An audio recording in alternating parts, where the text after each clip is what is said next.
Hey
everyone. Woo-wee, mama. We are, we're certainly going. I gotta say, this is the most nervous I've ever been for a stream ever. Normally, I'm fairly confident. But today, specifically, I'm not. So, it's because, you know, we're running a campaign that I myself wrote. Let me fucking stop this music, because it's annoying. And this fireplace. It's fine. We could turn that off. It's okay. We have.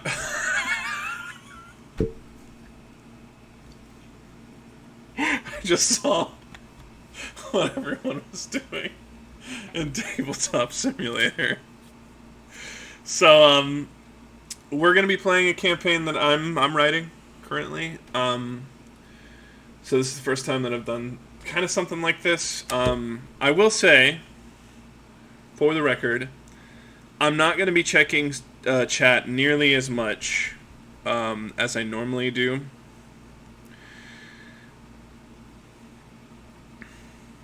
Because I will be focusing on everyone else, all the players. I want to make this as close to a regular session for them as possible. It's kind of hard with how we do things here, but I do want to make it as easy for them to focus on playing as possible. We're going to be using Tabletop Sim, but a lot of what we're going to be doing is going to be Theater of the Mind anyway. For those of you who don't know what that is, it just means that you gotta use your imagination a little bit. We're gonna have music in the background; it'll be fine. But we need to get going. We have quite the show for you tonight. So sit back, relax. If you like D&D, I don't see another reason why you would even be here if you don't. So let's get to it.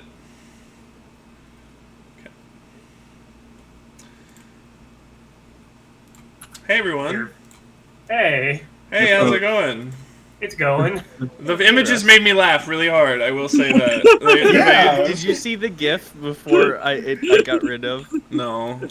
Oh, I had a Thug Shaker GIF that said Russ won donations. These are all all of them are amazing. I love the mystery of the druids. I'm not showing it on stream quite yet, but Yeah. Hold on, I've got to blow this one up. I can't get it to open. Okay. So is everyone excited? Is everyone ready? I'm excited. I'm hyped. Yeah. All right. There we go. It's gonna be a thugrific stream, Russ. Yeah. So Oh, Wadida. we have right in front of us here, everyone. We have everyone's individual character portraits as we'll be going through the game. As they're talking, you'll see who is talking. As Tyler ruins Bro, I everything love with Dungeons and soundboard. Dragons. That was done by a friend of the show and overall very lovely person, Brittany. Thank you, Brittany, so That's much. my girlfriend. She's so cool. But yeah, we even have like custom minis. Look at this. Look at Fugless. He's right there. That's me. I'm fugless. We got Beatrice Yeah. right there. We got Killcar. I think that's right. Yeah, kill car, bro. Yeah, Or you can call me John Bandit. and a nebulous individual by the name of Rosal. Yeah, right there, as you can see. Okay, so let's begin. Right. Okay. So first things first, Oh, your music doesn't play when you tap out of your YouTube. it doesn't play. Yeah, good, now it's Yeah. playing. So if I do this, it's not playing anymore. It is. It's playing now. Okay. Yeah. All right. So, we are going to take a small snapshot into 4 individuals' lives who really have almost nothing in common. They are from different times, different spaces, all living their own lives completely separate from each other, and unaware of what is about to take place and change the course of their lives forever. Firstly, we go to a small, what I could only really describe as a dive bar in the most in the most fantastical and fantasy-based terms as I can. And in this, John Taffer there. John Taffer is there. He's screaming at one of the owners. Oh no. But sitting at the bar is a bipedal kitsune woman. Seen better days. Been Crystal, do I hear myself from your fucking You do. mic? Hold I on. do. In the meantime, I have a question about this dive bar. Yeah. Am I allowed to ask that? Sure, Okay. absolutely. Do they have any Try and get do, details. do they have any like local brews or hazy IPAs on tap by any chance? They do have a So true. Any craft brews by Now- any chance? Question about the interior decoration. Are there exposed red brick walls? fucking assholes. You know, I really. You guys are the biggest dicks. Okay. This kitsune has seen better days for sure. Kind of been down on her luck lately, and as such, has kind of been finding comfort at the bottom of a bottle. Crystal, Hi. what is Beatrice feeling right now? Where is Beatrice at mentally? So you know Ryan Gosling in Drive? Yes, just like me for We're real. currently at the "It's So Over" stage. Energy drink almost came out of my nose there. Is that before or after you cave somebody's skull in with your boot? After. Okay. Okay. You know the bartender extremely fucking well. You've been here a lot. Unfortunately. He slides you another beer. He says, "This one's on the house too. I know you're going through a tough time right now, so I can't take your money." I don't need your sympathy.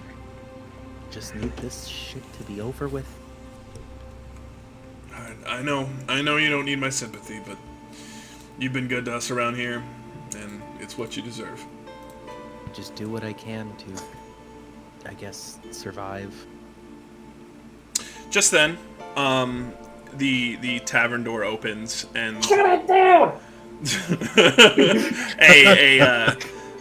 an individual who you're familiar with. He's a local brigand. He looks like he's searching for somebody, and his eyes dart over to you, and he spots you. This is a guy you've had tussles with before, and he just doesn't seem to learn his lesson. And he starts to walk towards you.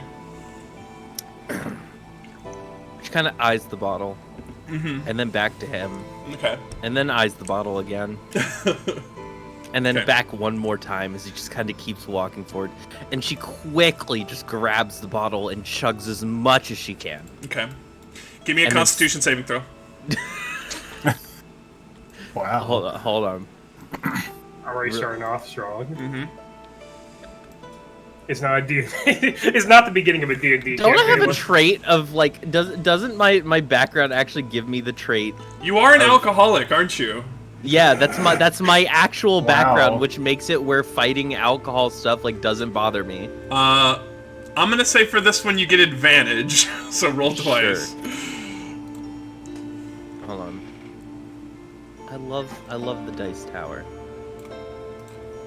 Well, why don't ours get to look Say at it. it as epic as yours, Rose? Okay, roll it again. That's for important rolls. I 18. don't know, I think it's Okay. pretty important. Every one of my 19. rolls is important, thank you. So you are perfectly fine. Like you down the rest of it was almost full, right? You down the entire thing, and then you have an empty bottle now. Very. She puts the bottle down Uh-huh. and just looks over and very sternly is like, "What do you want?" You know what you did.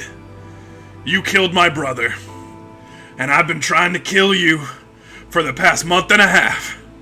And today's the day. He pulls a knife on you. All right.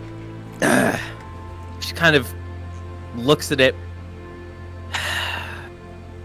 And you haven't learned your lesson. How many times now?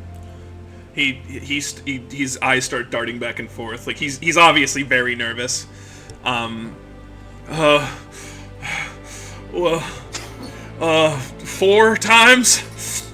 She's gonna stand completely up. And she's not small by any means, being No. a kitsune. She's like 7 She feet is tall. close to 7 feet tall, above that. Give me an intimidation check. With a +6, gladly. Jesus. Oh, wait, hold on. Can dice Or go? you do like Tony Hawk tricks up there. Oh, 4. Okay, so it's a 10. Okay. He still has his knife on you, like it's trained Course. on you, but he's like he seems hesitant, but he's not backing down.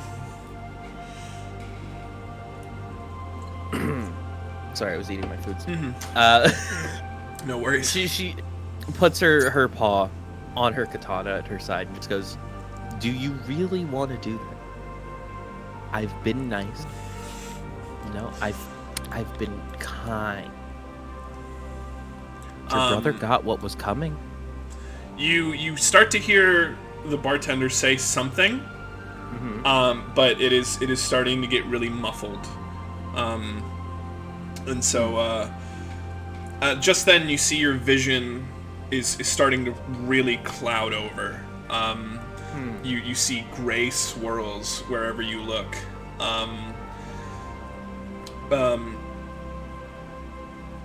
What do you do? Well,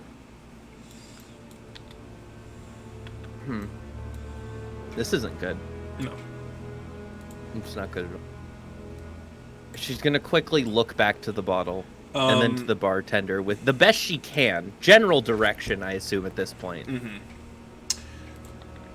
There is you see nothing, but it's as if you can see your hands. I will say that. You can see the rest of your body and everything that you had on your person. But you can't see any of the environment that you were in before.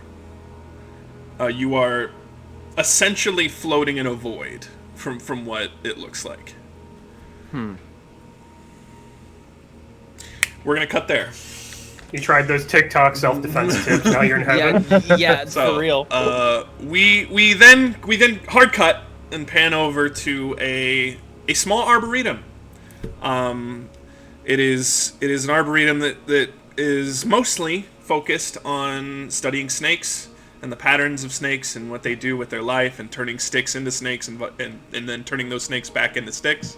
Specifically, this is what this arboretum does. Stick and snake Beautiful. foundation. we look into this arboretum and we see a man-sized snake studying a stick very intently. Goof, what is Fugless doing right now?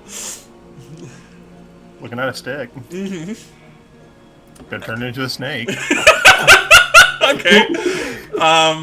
You successfully turn the stick into a snake.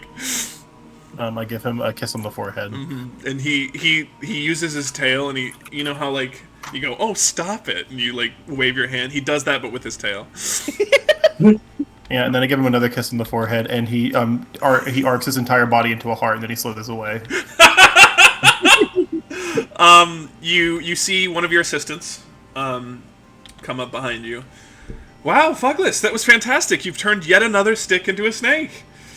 Thank you. I mean, it's kind of what I'm here for, Fugless, ever since you got here, you've been turning sticks into snakes, and the snake population has been booming since you got here. We really appreciate what you've done for us. Well, I hate to see, this arboretum's, incredible. There's trees everywhere, but I just can't help but feel that, there's a snake trapped inside every one of these sticks, and I really got to help him out here. Got to let him out, They start to chuckle lightly, and they're like, "That's absolutely correct, and you've done a fantastic thing for us." So we kind of went out and we got you a little something. And she holds a little ring that is it's a big stick. It's an Ouroboros. It's two snakes consuming each other in a cycle. Oh. And it's a little golden ring. And she gives it to you. Thank you. I mean, I can't help but feel this might be like maybe like a little racially insensitive, but no, like it's really nice. Like, thank you. This is incredible. I'll put it on my fingy right now. Okay. You have a pretty I mean, it's not great quality because these druids don't make a whole lot of money, but it's a nice enough golden ring. It is not magical in the slightest, though. That's fine. It's the thought that counts. You start to kind of meander over to another pile of sticks that is labeled "to be snakes," and as you get over there, your vision begins to kind of gloss over, and this gray swirling mass basically engulfs everything around you. May I inquire as to the nature of the gray swirls? Give me an Arcana check, please. Okay. So roll a d20. Okay. Let's see here. I did not think that the 20 was going to be the smaller of them, but that's. And on your character sheet, there should be a skill 14. for Arcana. Arcana is +4. Okay, so you rolled a 14 plus 4. That's an 18.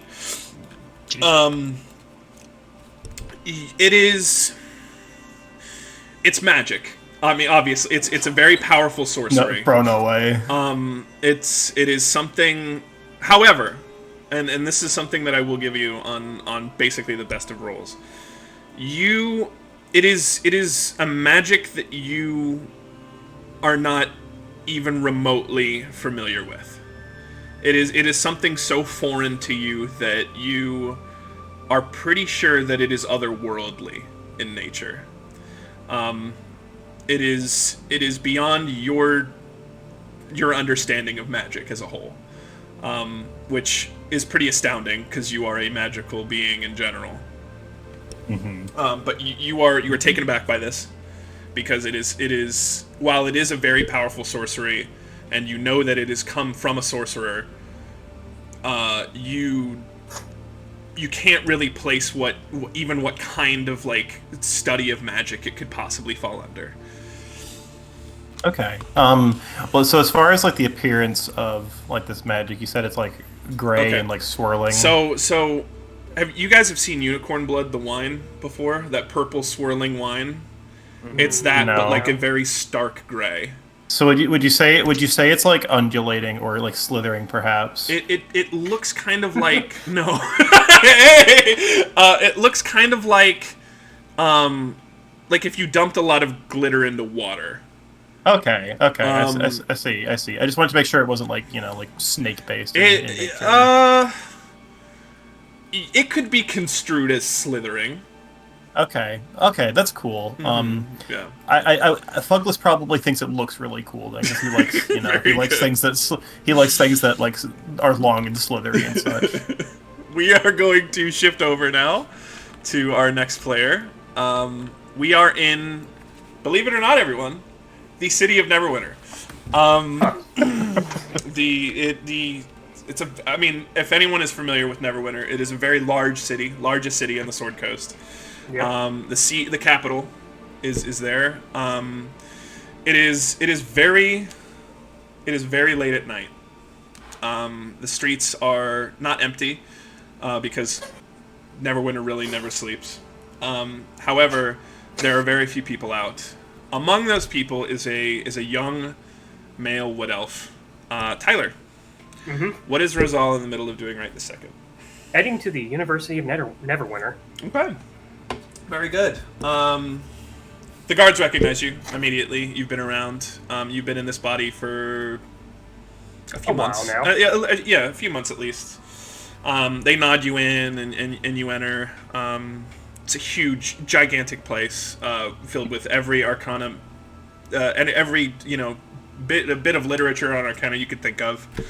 Where would you like to go? Okay, so I pulls out of his pocket like a shopping list that just has like basically a whole list of like it's separated by a school of magic, and it has a list of different tomes under each category. Mm-hmm. He starts off in the enchantment category. Okay. You fairly easily find what you need. Everything's categorized. It's very well kept. You kind of you sense someone behind you, and you whip around. You whip around, and there's a guard, kind of looking at you. You've never seen him before. He looks very new. He says, "Sir, can I help you? We're getting ready to close up for the night. Well, I'm with the university staff. I'm allowed to be here at night. How long have you been here? Well, yesterday was my first day, sir. They told me to make sure no one was in here past 11. So, and who told you that? He looks down to try to think of who it could have been. He's not very good with names. Well, the head of the guard. I'm sorry, I can't remember his name. I just called him sir. Yolannis? Yes, that's exactly right. And he told you that nobody was supposed to be here. That's what he said, sir. I'm sorry if I'm wrong. I just started. I didn't want to get in trouble. Apparently, he didn't give you the proper instructions because no one is supposed to be here besides library staff. I am library staff. Okay. Give me a deception check with advantage, please. You mean persuasion? Persuasion, yes. All right. Yes, Brittany did the art for the characters, Trina. Let's see, 14 for a 14 plus 1, so 15. Yes, 15 will do it. He bows his head. I'm so sorry, sir. I'm so sorry, and trods off. And so you are now again alone. Pulling over one of those like rollout ladders to start climbing up to the so the ladder slides with ease. You start to climb it, and as you are climbing, you're looking up, and the ladder is starting to disappear into a swirling mass. The top of the ladder. This body's not failing, is it? I still have a connection, right? You do. You can tell immediately. If I were to do an Arcana check, would I be able to get anything past what Goof got? Or did Goof get to the 8? Give it a shot. Okay. Are you trying to say my perception here isn't good enough? 12 plus 7, 19. Rizal is significantly older than you, Goof. It's transportation magic. You can tell that immediately, Tyler. Past that, it is beyond your knowledge of like how even magic works. Like it is so foreign to you that it is almost like It's beyond this world. Yes, it is. It is otherworldly. You know that it is. It is taking you somewhere. You do not know where. Counterspell. Uh, I don't think I even have counterspell. Do I have counterspell on this character? I forget. you will not be able to counterspell this. But It's too high a level. Doesn't mean I can't attempt. Go for it. Counterspell. Nothing happens. Fuck. how about again? There's a brief moment of panic attempting to counterspell, and then I assume disappear into nothingness. You are engulfed in this mass of like swirling gray magic. 2 or 3 books at the ground. You're standing perfectly well. But if you look down, you can't see floor, you can't see anything. It's as if it's covering your eyes. Like it feels like, I'll describe this for everyone. It's as if you have cataracts, but you can see your body. It feels right close up to your face. Okay, so now that you are in the mass, we will go to our last player here. We kind of pan over to the Feywild. Believe it or not, everyone. Oh no. In this Feywild, there is a I don't want to say stronghold because that's giving it too much credit. A weak hold. It's a weak hold. It is a wooden building with some very rudimentary defenses outside. Inside there is a very large dining hall, as grandiose as a building like this could possibly have. And we zoom into several people surrounding a very large centaur. Tyler, you are surrounded by your slaves. Chat, don't worry. I'm worrying. You are surrounded by your servants. You're eating a very nice meal. What are you feeling right now? He's downing a flagon of beer, and he has like one of those like town crier bells. He's like, more food. More. A person with a huge like silver platter of food is running full sprint at the table. Hold on one sec. I am so tempted to bust out the gotchi sounds. Okay. It lands perfectly at you, and they don't spill a single like drink or any food drops at all. They lower their head and they start to walk away. He's eating a steak. Mm-hmm. He cuts open the steak and it's well done, and he screams, "Which one of you cooked this?"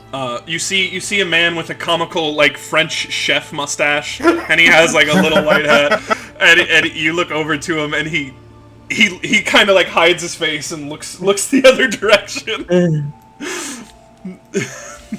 Do you know what a dead cow looks like? Because I know what it looks like. Is this a dead cow to you? Oh, sir, please let me give you another steak. I'm so sorry. He strangles him. just so nonchalantly, he casually strangles the chef. Alright, hold on. No biggie. Okay. You begin to strangle him, and you break his neck and kill him. Oh my god! No roll. No, I rolled. It's fine. It's like a level 1 villager. There's nothing you could have done. Instantly obliterated. He takes out his town crier bell again. Someone bring me another steak. But this time make it look like an actual dead cow. As you're trying to ring it, you don't hear the sound.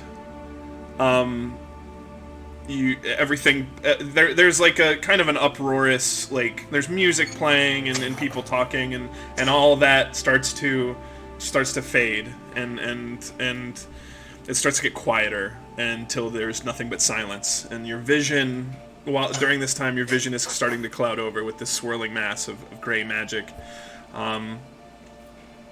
You can see yourself. You can't see anything else. You still have the bell in your hand. Still ringing it. It's not making any sound, Yeah. but you can see that it's ringing, and you know what it feels like to ring it. He's done it plenty of times. Yeah. For sure. Yes. The fucking bell's worn down. There's like 2 dents on either side. The dog of indentured servitude. Is there anything you'd like to try to do, Tyler, while you're other than ringing your bell? All he says is shitty wizard trick. And then Shitty wizard. All right. So, what are you looking at, Crystal? You doubt you should look at it. Get rid of that. What do you mean? So, all right. You don't like Russ-One donations? So, everyone, all of you, all at once, Yep. see a large, an opening in the gray, in the gray swirling mass. You see an opening to what looks like to be just a nice like glade in the middle of like springtime. Okay, what would you all like to do? Are we all together? No, or you don't see each other. Do I feel myself? Yeah. Can I see, like, so is it like we see like the fog and then there's It opening? is. It feels like there's like an opening in a tunnel. Like you're looking at the end of a tunnel. should we roll initiative and see who comes out first? Yeah, go for it. Oh, yeah, sure. Hold on. Initiative. Oop. Yeah, My dice! just roll initiative. 16 plus, I believe, 1. Okay. And what did this guy 17. rolled? You 14. rolled. Okay, 14. Crystal. I rolled a, where's my, 17. 17. Okay. And Goof, add your initiative modifier to your 14. I'm looking for it on my sheet. Okay. Sorry. Above your current hit at points. it's at the top. Yeah. Oh, okay, +3. Okay. So Fugless, Rosal, and Kilkar all exit at the same time, and then Wow. behind them, Beatrice also exits shortly thereafter. Does she see them like before she comes Yes, out? yes. You see them like walking into this glade before you exit. Her. I'd like to- oh, go ahead. Sorry, I'd like to make a flavor text thing here. I don't walk a slither, thank you. Sorry, my bad. Yeah. So you all see each other now. You are all in a glade. It's just it's just like a meadow. You see a town in the distance, and there's town sounds coming from that town. So before she's actually spotted, being an extreme alcoholic, Right. she is very confused by all of what happened. She went from her life being somewhat in danger to now more than likely kind of thinking she may have just blacked out. Right. Fair point. She is in what, like, while being conscious but in the idea that you're not, like that, do you ever wake up sometimes and think like you're still dreaming? Yes, constantly. She's in that mental state. Okay. Immediately seeing these people she does not know, she's going to use Kitsune trickery to appear as a standard human woman Okay. with brown hair, green eyes, just looks Background like character. yeah, Okay, it you're looks right, like okay. a background character. What do they have to roll to see through it? Is there anything in your They sheet? would have to roll a investigation, Okay. and Or- the DC of this is, hold on, I have to look. I can't remember what your spellcasting It's- ability is. It's charisma, so it's my proficiency bonus plus charisma. So it would be a 15. Okay. Your proficiency bonus is a 3. Oh wait, is this only? Oh, your spell save DC is 16. Okay, so Okay. So, yeah, But she just very slowly try and keep to the back of them. Okay. Because she kind of assumes this is a dream where she's observing. Fair enough.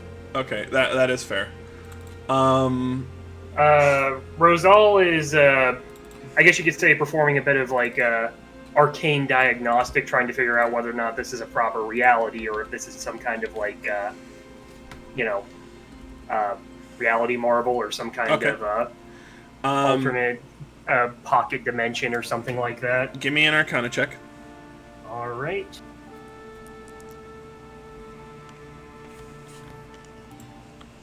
Looks like I thought the die got jammed in the tower. 2 plus 7, 9.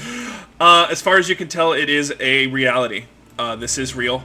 It is Okay. actually happening. You are where it seems that you are. And then immediately looks to like his left, and there's big, John Bandit to his left. John Bandit. Has R.B. Smith. Has his magical focus ready in his pocket just in case. Okay. And to the other side of you is a large snake man. That is the best way you could describe. You can really see. Fugless, you see a horseman, a wood elf, and behind you, kind of creeping up, is a human with her hand on her sword. Beatrice, you see a centaur, a wood elf, and a giant snake man.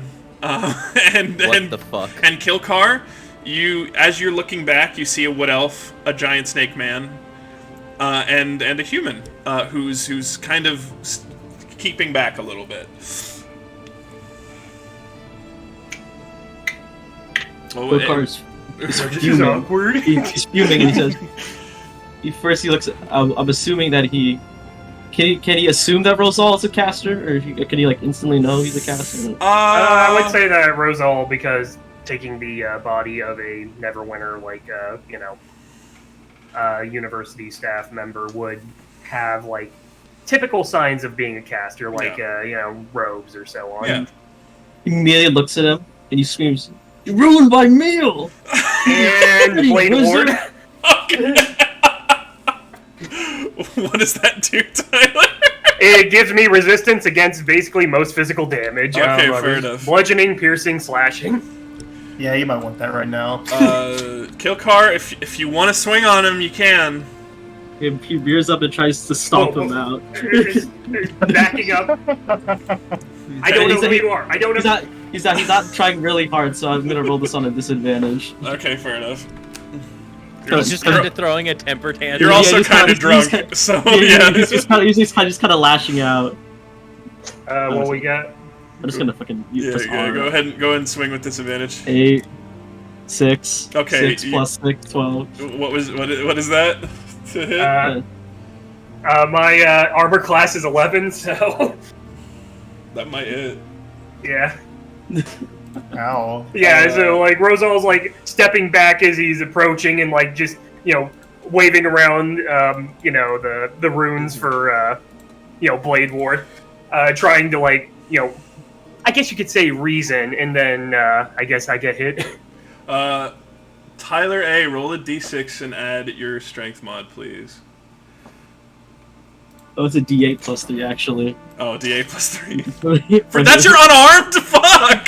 hooves. These are my centaur. These are my centaur hooves. My It's a centaur fucking horse. My hooves! My hooves! Let's say I rolled a Okay, 7 damage. 7. So, Rosal, you take, that would be rounded up, so that's 4. Yeah, so at 26, Okay. yeah. You are knocked down on your ass. Obviously, it looks like this centaur's a little drunk, so he didn't hit you full force, obviously. Yeah. Beatrice and Fugless, you see this wood elf just get assaulted by this strange, like, centaur man. Beatrice has hit the point now that she thinks this is a very weird dream. Okay. Fair enough. I have a question about mending. Yeah. It's Is only that- inanimate objects. Okay, I thought that was healing. Never mind. You have a healing spell in there somewhere. Well, so cure wounds. Question about that. Would that's only like like to hit points, or could that like stop the rampaging horse from being drunk or whatever? Would that be considered like healing, or would that maybe be something different? No. Do Okay. you have create or destroy water? No. Okay. Never mind I'll say then. because drunkenness is considered a status. It's a effect. status effect, yeah. Okay. Which I think I do have something that might deal with that, but it's a lot of words. So It's a lot of words. I'm gonna stop you all right here. Just Oh for a no, second. I do have create or destroy water. Okay. So give me a sec here though. You see, those. Everyone, give me a perception check real quick. Actually. Sure. Perception. Up, and my That's depth one. perception kicks in and fucking throw the die off the table. So Tyler 19. fails his. Cool. Yeah. Let's see, 9 plus what is it? An 8. 19, 15. 19 plus 5. I'm good. Okay. Yeah. So Fugless. Tyler, you got a 15. I got a 19. 19. Oh. Okay. So the two Tylers and Goof, you guys notice just off to out at the town, you see that some people are kind of staring your way, and there looks to be a mild panic about the town. It doesn't seem like, because there was a maypole. Kids were out playing. There was some songs going on, some trading happening. When you first got into the glade, you saw that in the distance. But now it seems as though the entire town is shut down, and people are kind of, people are like packing up their belongings into like carts, and it seems like there are a few people who are sticking around, but they're looking out at you, and there's some children kind of being ushered away by their parents. So they're panicked by us. Yes. That would be it. That would be an accurate description. Shit. Yeah. So what do you guys do? I have nothing to do with you. I have not done anything. Who made the shitty portal? Okay, me. You went through the, as you call it, the shitty portal as well? Gray swirls, vision clouding. Gray squirrel, purple. I don't give a shit. I'm hungry. But it happened to you too. I guess. I guess. He's like mumbling. He's like fucking mumbling. I can't help but feel that the outlashing by our horsey friend here might also be contributing to the people freaking out. Maybe. This Look is at a the- really weird dream. All three of them kind of look over at you, Beatrice. She's I cast like Entang- kind I of cast look entangle. On what? On something. On Those something. are crazy shit. What the fuck is Goodberry? Goodberry is finding food really easily. Oh, It's I was good. hoping it just made. It's I a just good was hoping it spell. made I food. like Goodberry I was a just lot. hoping it made food taste better. I don't know. So I'm going to. I think. Well, we've already determined that so if Tyler, since Tyler has determined that this is like a real place, but that's knowledge that his character just has Yeah. like, Yes. internally, Yes. right? Mm-hmm. He's not shared that with the class. Okay. No. Okay. I guess I inquire to our a fellow magician, if you will. Excuse me, there, sir. Am I still being accosted by, John Bandit? He's like he backed off. Okay. Are you hurt? It looks like you took a bit of a bit of a wallop there by our large friend. Maybe just like a major bruise on like the chest or Yeah. something like that. It's like a bruise. Nothing's broken. It's like a it's a sizable bruise. It's an ouchie. Yeah. if you'd like, I could cure your wounds. I'm a bit of a druid myself. With given time, I should be able to shrug this off. All right, just throwing that out there. But you also went through it, right? The gray swirls, the shitty portal, as he worded it. I did in fact go through the shitty portal, yes. And turn around and see the brown-haired girl. She has a bottle of scotch in her hand and she is violently drinking. Con saving throw with advantage.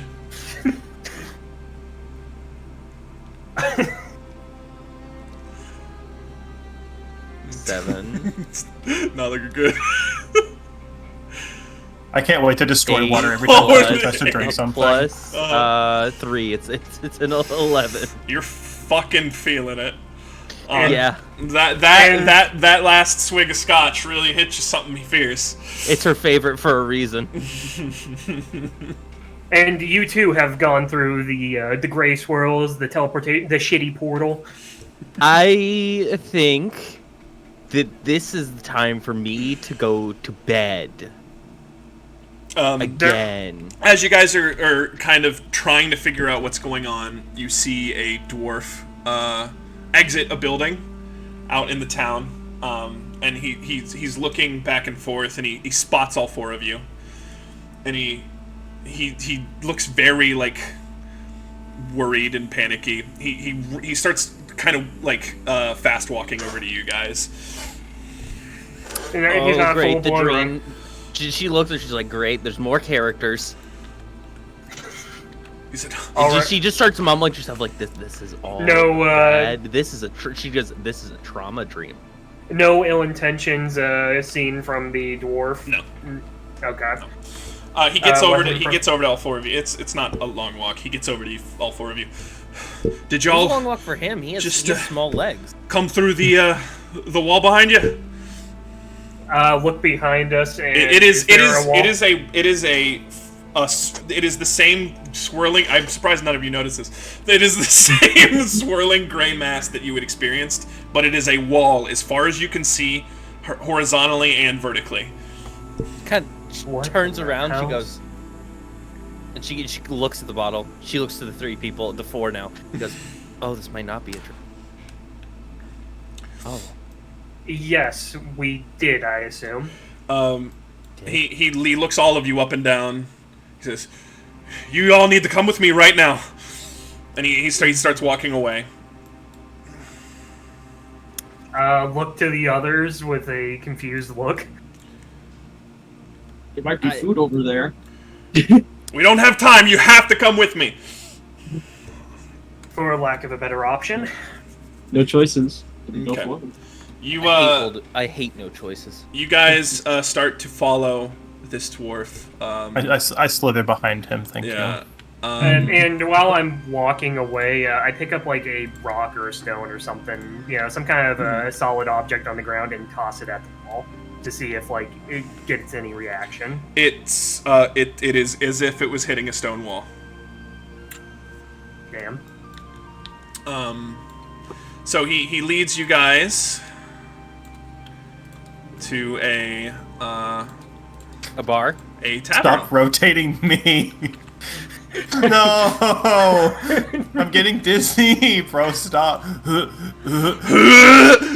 can feel my lungs. All right. Okay. Everyone, put your characters right at the entrance there. Well, this would be a good time to ask. How do I rotate my little guy? When you're holding it, so you can pick things up with left click and hold it, and then you can mouse wheel to roll it around. Oh, or Q and E, apparently. Cool. Yeah. Jesus, Tyler's mini is huge. Yeah, it's 2 fucking spaces. Okay. Centaurs are. They're cool. So Always made of butter. So this fellow leads you in. He quickly goes behind the bar and is starting to. It looks like pack things up. Like pack the alcohol up, or Just like as much shit as he can really get. It looks like. Is this place busy at the moment, or is There's no one here. No, it is empty. She eyes the bar. Is there any bottles left out? The dwarf looks at you, and he notices that your eyes are darting around, looking for alcohol, and he's seen those eyes before, so he grabs like a nice like bottle of dwarven ale and throws it at you. She takes it and looks at it and goes, "Okay, I'm listening." All right. You obviously know what's going on. A few years back, I was just like you four. I also came through that wall. A lot of people came through that wall. Whenever someone comes through that wall, the Vox Nebula show up. So we are getting out of here until the coast is clear. The Vox Nebula. Do you want to elaborate? It's a cult. They come in, they take people away, we never see them again. If fogwalkers show up, it typically means that they're on their way out. I'm assuming fogwalkers being people coming into this world. That's correct. They usually take a tax for new fogwalkers, and if they don't pay up, well, they take them away. Sometimes they even just take random folk from a town. And That's great, but where are we exactly? You're in a place called the Clouded Vale. It's... Can you point to it on a map? No. Oh. It's... in my knowledge, anything... It is...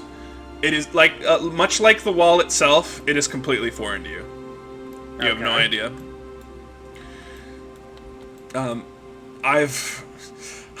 Listen, I used to be from the Sword Coast myself. And, me and my brother, we showed up here one day. The Vox Nebula came. We had to give up everything we owned just to survive. We ended up starting this tavern. He got sick of me, like he always does, and we went our separate ways. Fogwalkers haven't come around in a long time, so this town got busier and busier, and all of a sudden you four are here, and that usually means bad things. So these Vox Nebula, as you call them, they should be arriving anytime soon by your protection? Just then. And... oh. Good. Just then. There is a knock on the tavern door. Slow, methodical. And in walks 3 men.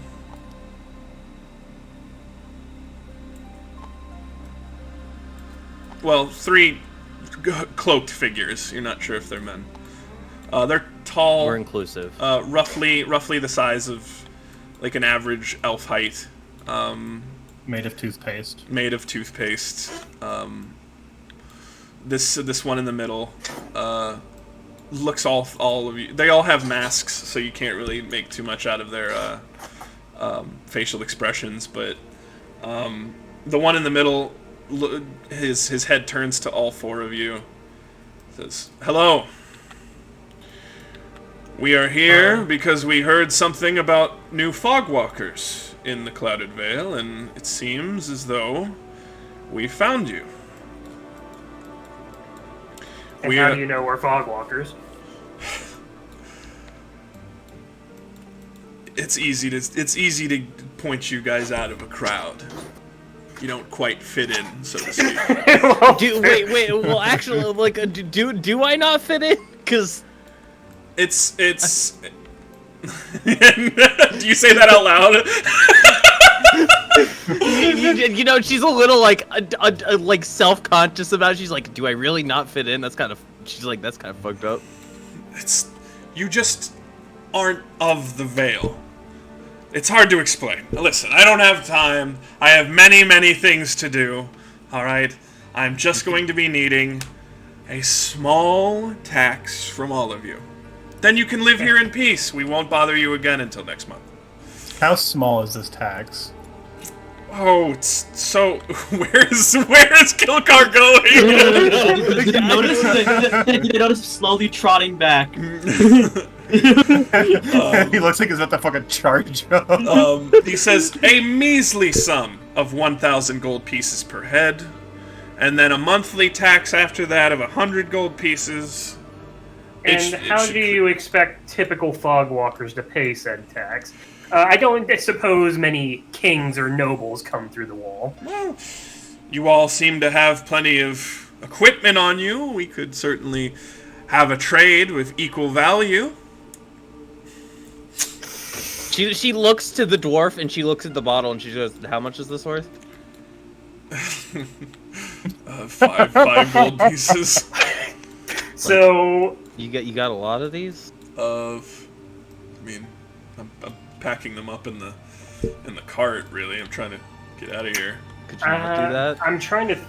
I want to do something, but I probably can't do it within rules. What would you like to try? Okay. So obviously have some spell books on me, right? Yeah. So these guys, do they seem like they have like ill intention? Like, do they Yes. look like they're I was going gonna to say, harm us? have they lied at all as well? No. Okay. They have not lied to you. So I have spell books on me. These spell books, I probably have some spell books on me, correct? Yes. And these spell books would probably be worth something, right? Uh-huh. Exploding runes.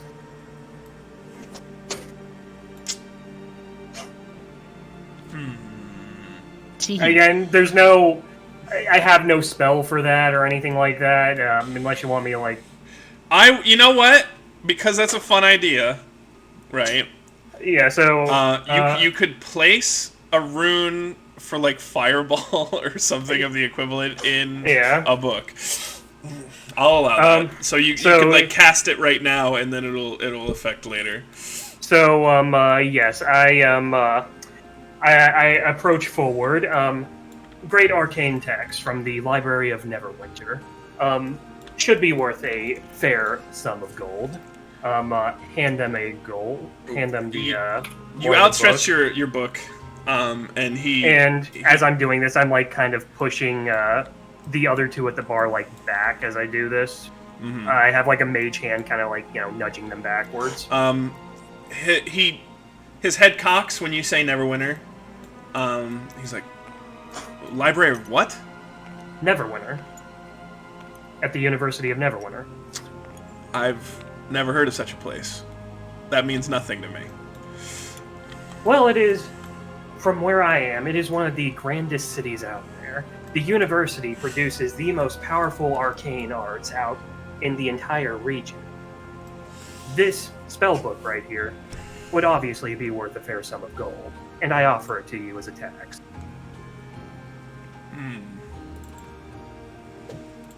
Give me just a sec here. You obviously don't suspect that I would have, much gold on me. I mean, maybe some, like, roots around his pocket. Maybe there's some, like, pocket change. Pocket change. Oh.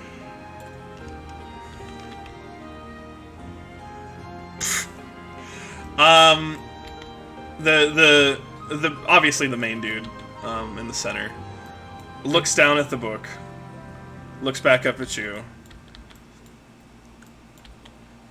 I can tell you've magically trapped that book. Open the book. Okay. What spell did you want to use for it? Fireball.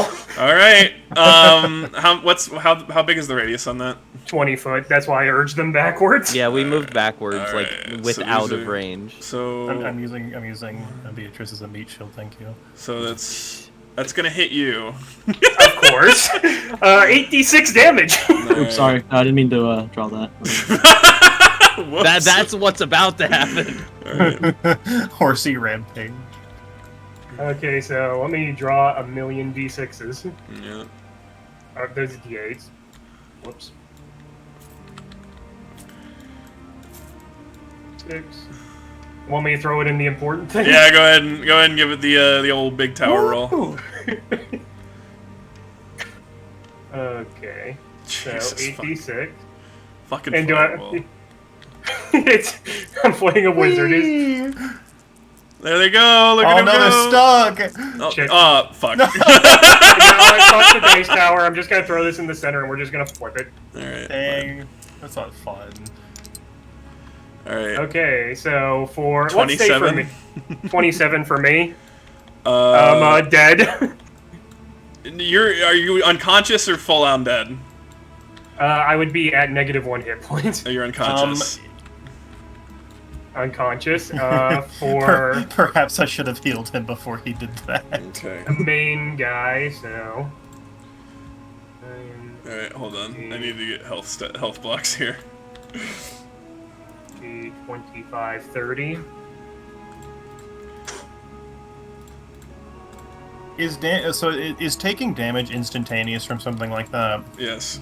Yes. Yeah. Okay, so I couldn't like Earthbound stop him before it ticks down or something like that. No. Okay. Unless it was like DOT or something. Fireball is a big explosion. I kind of figured. I was like, It is oh, a meme yeah. spell for a reason. So that was, you said 27? 27 on me, 30 on main guy. Okay. 5, 11, 17, 20, 21, 27, 29, 30 Jesus. on one of the guys. Okay. And then 5, 10, 15, 17, 18, 21, 22, and 24 on the next guy. 24. 30, 30, 24, and, well, 27 on me. Alright. Okay. Everyone roll for initiative, obviously. Of course. You want me to roll even though I'm downed right now? Yes. Is that what down looks like now? Just flipped upside down. Yeah. Upside down. Oh, I bro. rolled a 1 plus. Hold on. 15. So she's 5. The Ah. alcohol is just wearing off. 5. And 1 plus 3, 4. Cool. Okay. Not our brightest moment. We're all a little I stunned. guess we're all kind of dazed from the explosion. I guess. Okay.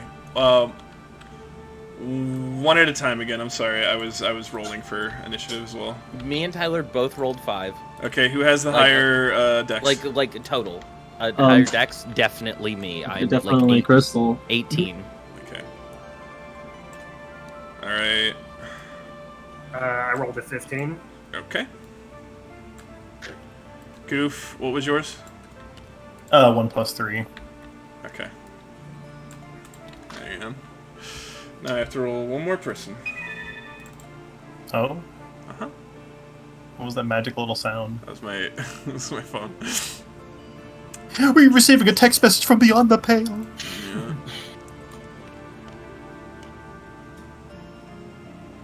Okay. My music broke for some reason.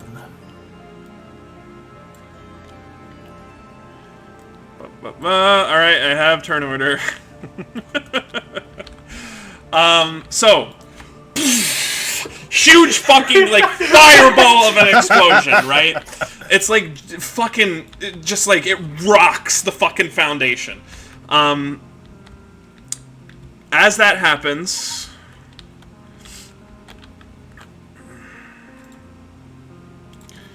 a very the doors fly off their fucking hinges, and you see 2 more individuals out here. Oh, gentlemen. Were they on the other side of the door when that happened? They were like off to the side, yeah. So the doors just like flew. The door fucking flew off, flew right fucking past them, and they're just looking at it like very concerned. And then they turn to one another and say, "Well, that just happened." They were like, "Oh, okay, hold on. Now we need something very important."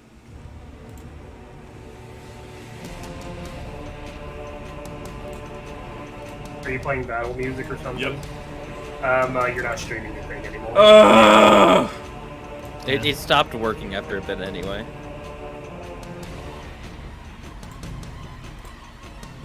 Fuck it.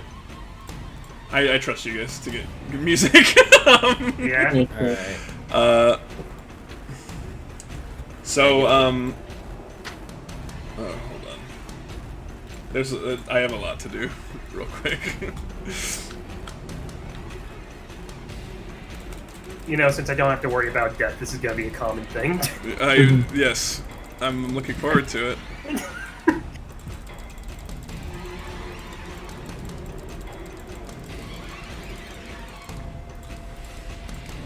Okay. So it is the cultist's turn first. These three are singed horribly. They are not looking good. None of them are. All right. Let's see here. So they're not dead. They're No. just No.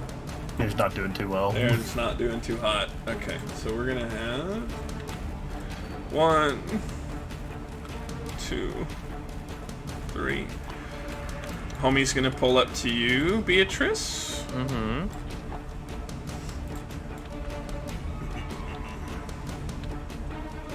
And he's gonna swing. He's gonna pull out a dagger and try to stab you. Sure. So in the explosion, Uh-huh. she dropped her illusion spell. Oh. So Okay.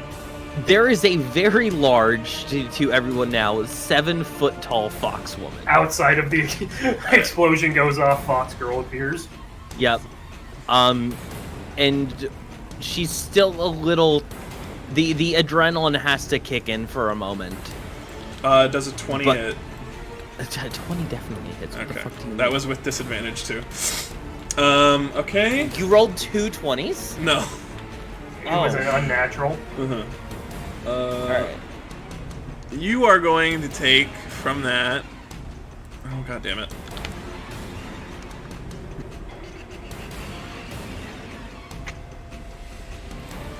Uh, 5 damage, Yep. and then he's gonna try to hit you again. Sure.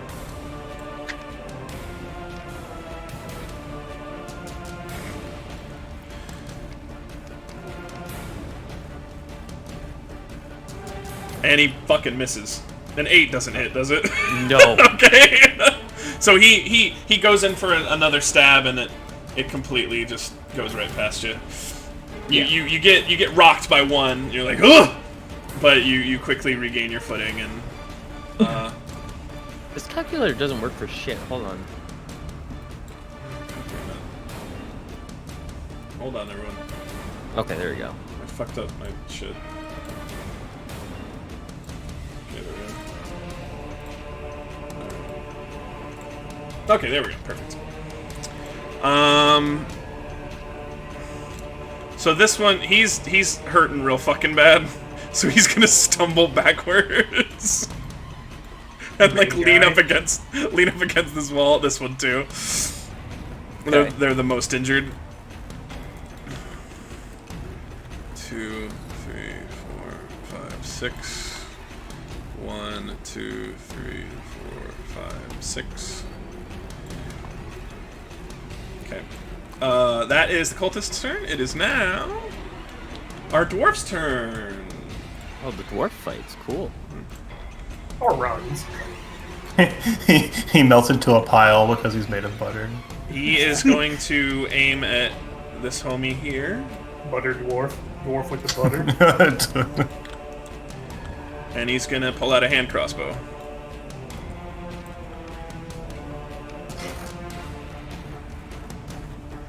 Okay.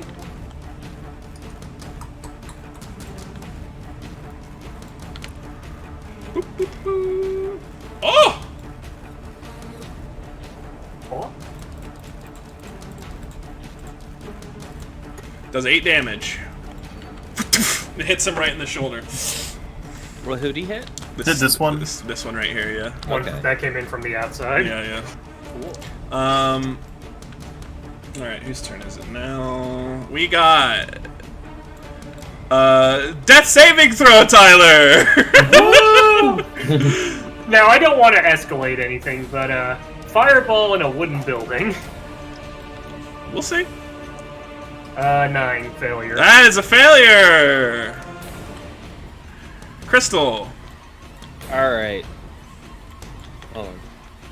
And I'm gonna So- run to the restroom while this goes on. All right. She is from the pain gonna let out a low intimidating growl Okay. because this is no longer the small adventuring woman. This is a feral fucking animal with a sword. Yes. So she's gonna stare this man down who just dared stab her in her horrible fucked up dream that's happening. And I can say you've been stabbed. You know it's not a dream now. no, but she's coping. Okay, fair enough. She's like, this dream sucks. So I'm activating Fighting Spirit, Okay. which will give me 5 temp health back. Okay, cool. And will make all of my attacks at advantage All right, awesome. for the turn. Okay, just for one turn. I can use it up to 3 times per Sick. So she's immediately going to swing at this guy. She's gonna let her paw just fucking Okay. the cool samurai thing of the quick exit of the blade. All right. Go ahead and roll the hit.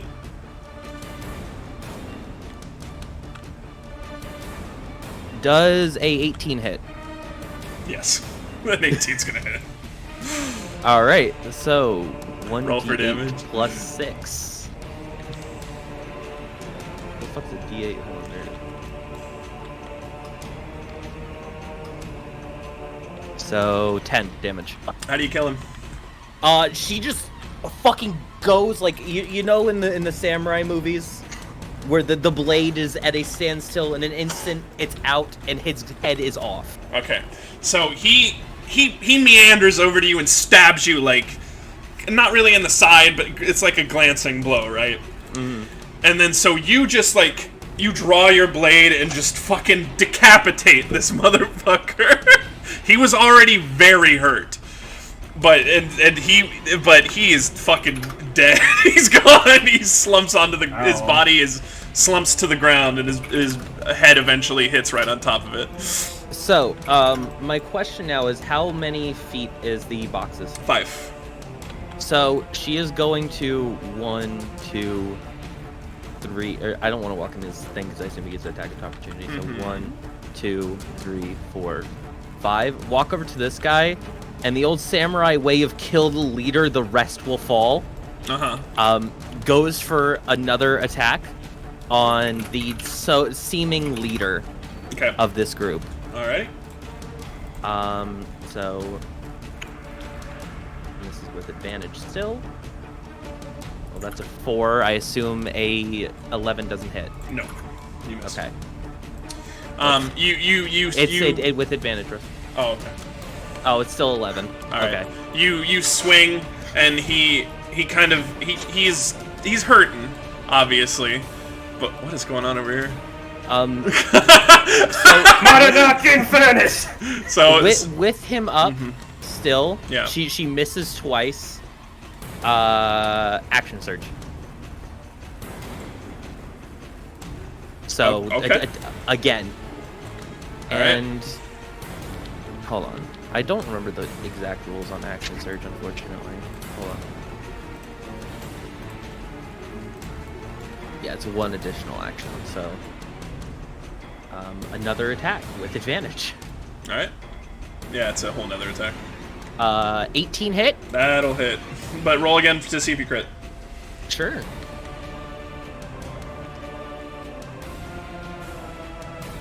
No. Would have Okay. been 17. So you do hit. Alright, so time to get the damage dice now.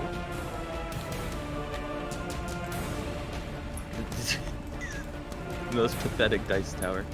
A 2 plus 8. 8 damage. Mm-hmm. Okay. You hit him hard. He starts coughing up blood.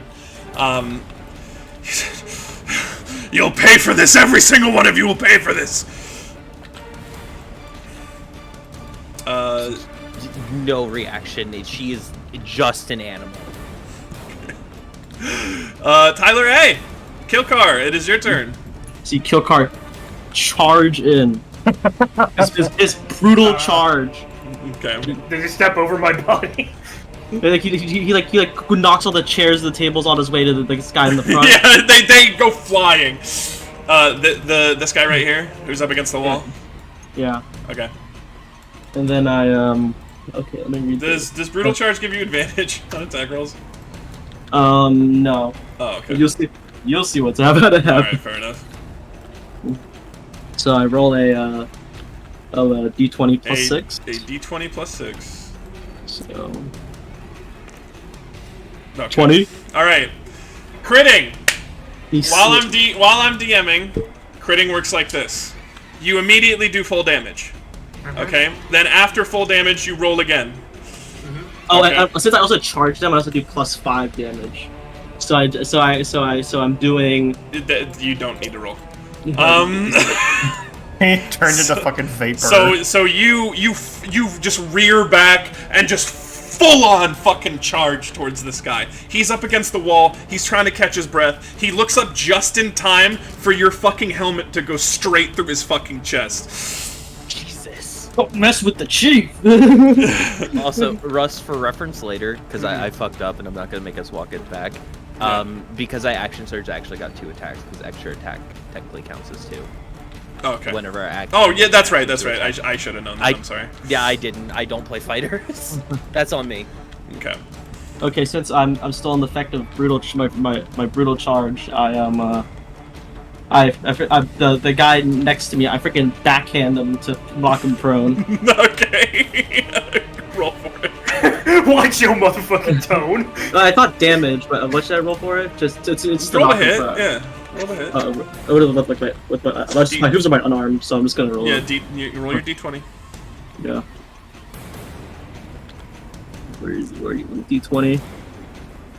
14 plus 6, 20. You hit him. Go ahead and roll an unarmed attack.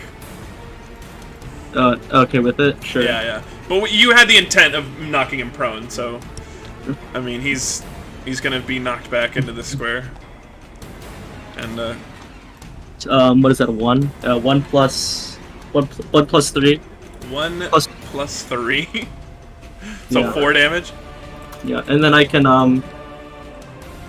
attack him because can my halberd reach 5 feet? No.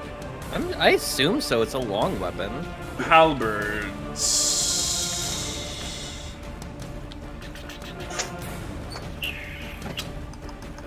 No. Really? Oh, they do have reach. Yes, you can hit him. Going for another stab while he's knocked prone, so he has disadvantage. I have advantage, right? You have advantage. Yes.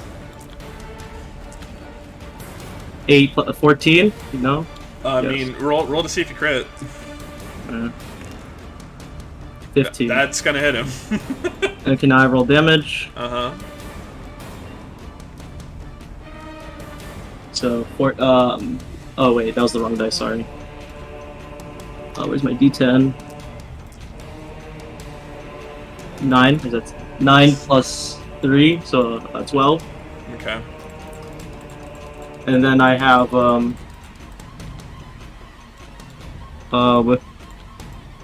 and then I grab Rizal's Grappling dead corpse. I grab Rizal's dead corpse and Knocked out. chuck it at the guy next to the counter. That's my final action. You're gonna wait. Okay, time out. You're gonna throw Rizal's fucking unconscious body towards which guy? The guy nearest to the counter. Oh, this guy here. I'll take an additional death check for that. Yes. Okay. First of all, strength saving throw.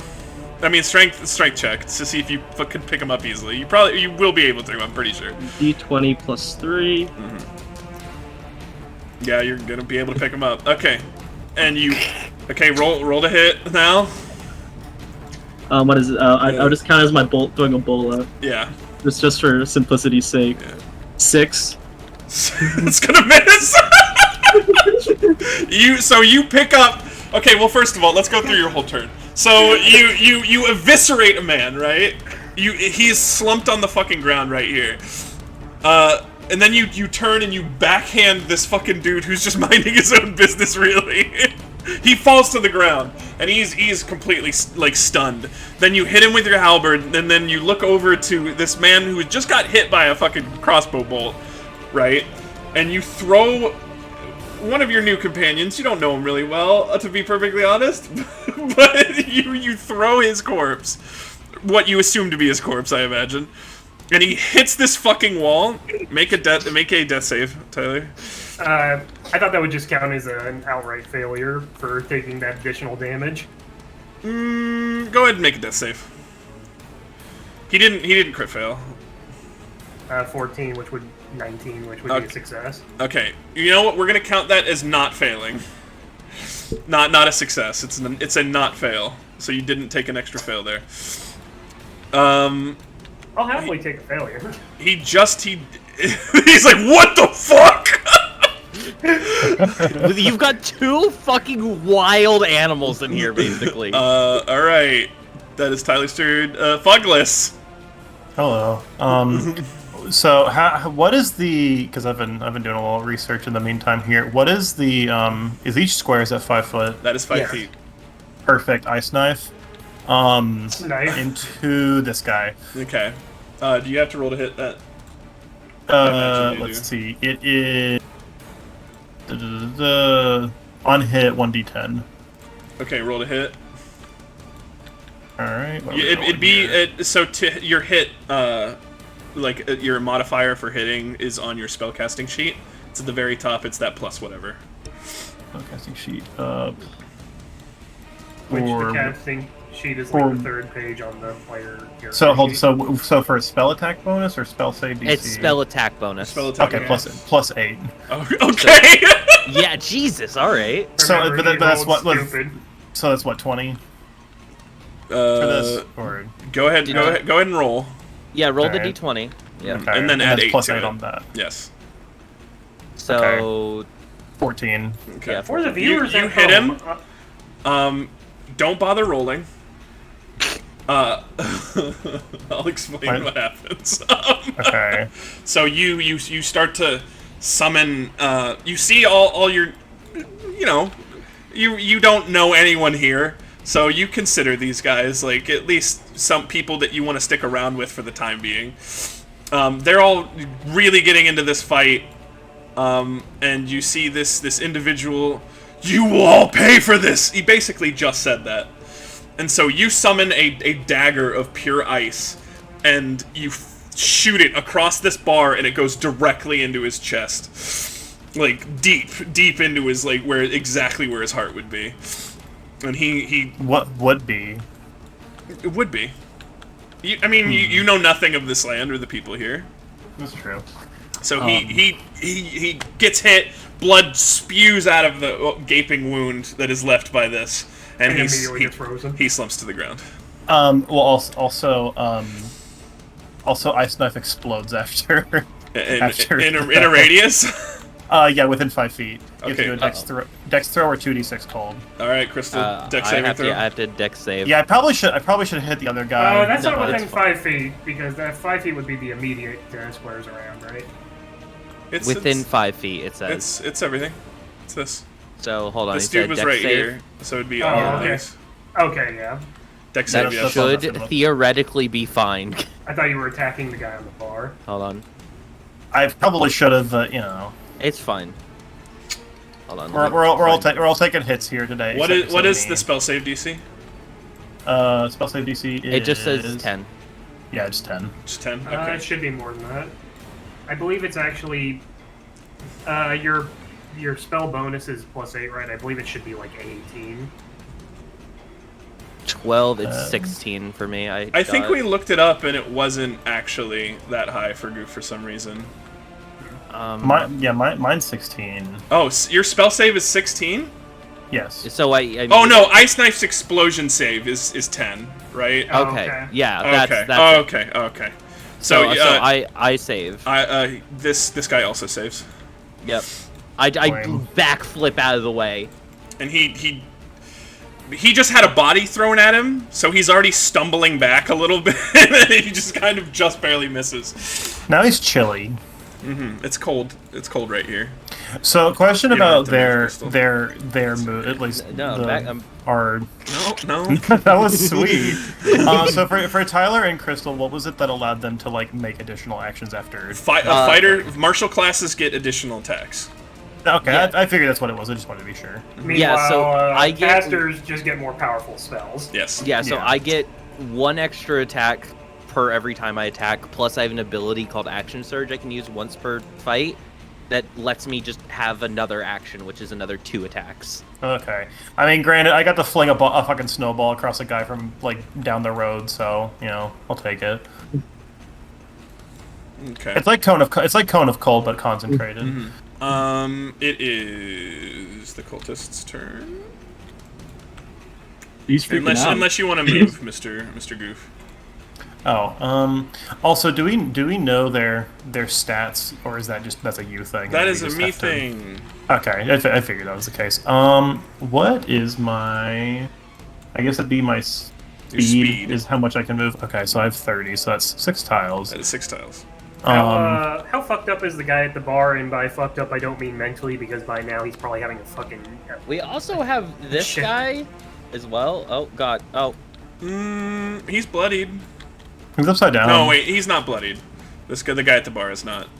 I guess I'll just move I guess I'll move here. I was gonna hide behind furniture, but after our friend's little rampage, I don't think furniture is really where it's illustrated here anymore. This table here is up against this fucking wall. So is this one. Yeah. Okay, I'll move where the stool used to be in honor Okay. of its memory. All right, fair enough. All right. So now it is the cultist's turn. You hear outside during all of this, you hear quite the fucking scuffle. It sounds like a fucking like war battle is going on. Kerfuffle. So in the open doorway, they run in. See all. Hop. They see all these corpses. Hey guys, what's going on? Yeah. Oh no! This guy's gonna stand up. That's half movement to stand from prone. Is that correct? That was all movement. I didn't think so. I don't remember. I think it's half. All right. All right. I have to look up a spell.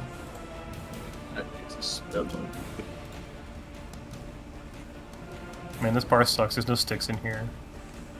I don't know. After what happened to that furniture, I'm pretty sure there. Yeah, there might be. There's some sticks in here. Does it have to be does it be like a natural stick? No. It could be like No, it can be. No, we looked it up. It can be any piece of wood. It doesn't even have to be a stick, really. Hey, those bar stools though, they got 4 sticks on them. Stool to snake. Okay, Turns into a little hydra. this gentleman here is going to walk up to kill Carr. What car? I don't know. Because he kills cars. A car. He turns his hooves into little wheels and he rolls around. Is it with a K or Does a a C? 13 hit kill Carr? I'm 15. No. Okay, so no. Alright. This one is also going fuck to you attack mean, kill no, Carr. If I was kill car, I would simply not be hit. Okay, that guy also misses. The second gentleman that just walked in is going to attack Beatrice. Sure. Does that count within 5 feet of me or no? Yes. What is that, Russ? Does a 15 hit? It's equal. Okay, so no. And then If he's diagonally 1 tile away from me, yeah, that's 5 feet. Trust me. I can punch him. For attacking? You can. Like I'm a sentinel, so I can punch him. All right, Oh, rad. All right, go for I it. decided to just fucking take a swing at him. He taunts him. She like dodges the attack, and from where she dodged comes a big old fucking fist. Yeah, exactly. 10 plus 6, 16. 16 hits. 1d8 plus 3. Where is it? There you are. So I just pummel him in the face for 6 damage. Okay. 1 sec. The dude that's diagonal to you? Yeah. Okay. He takes a fucking, like, fist to the face. That hurts. That shit hurted. Homie's gonna Yep. walk up to you.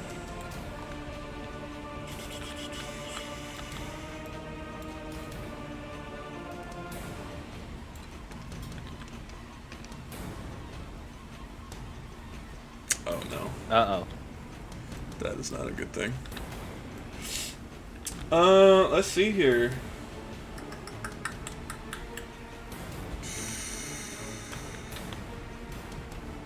Okay.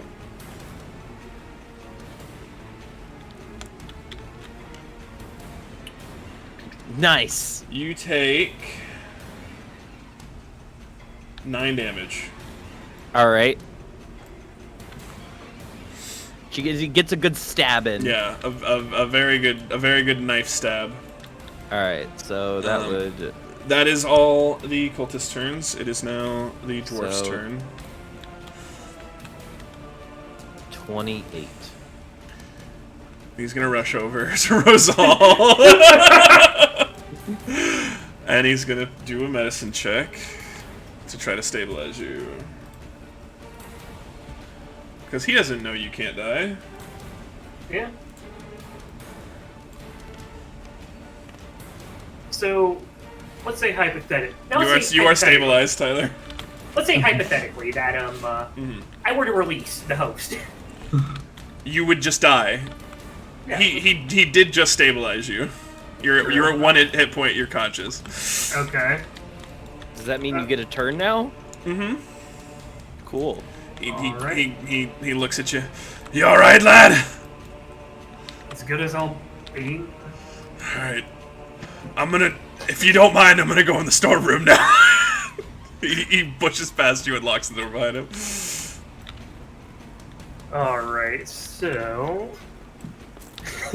pushes past, locks the door behind him. Mm-hmm. Well, okay. All right, Tyler W. It is Rosal's turn. You're see. shaky. You're not feeling great, but you're still alive. Well, time to go through my toolbook.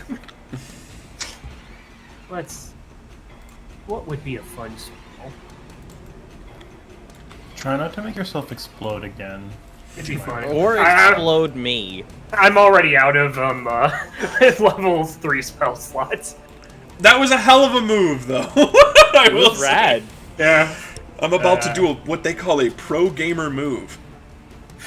Dies instantly, refuses to elaborate. I'm reading a spell description to see if it would be good to use in this situation. Oh, no worries. Take your time.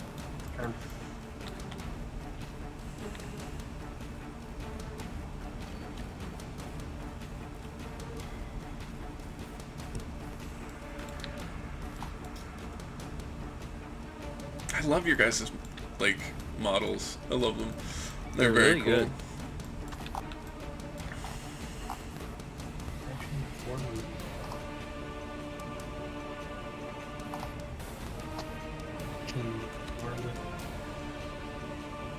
For some reason, I thought I had Cantaloupe right next to me, but I don't. Okay, so out of all of these guys here, which one is the least fucked up? Give me an insight check.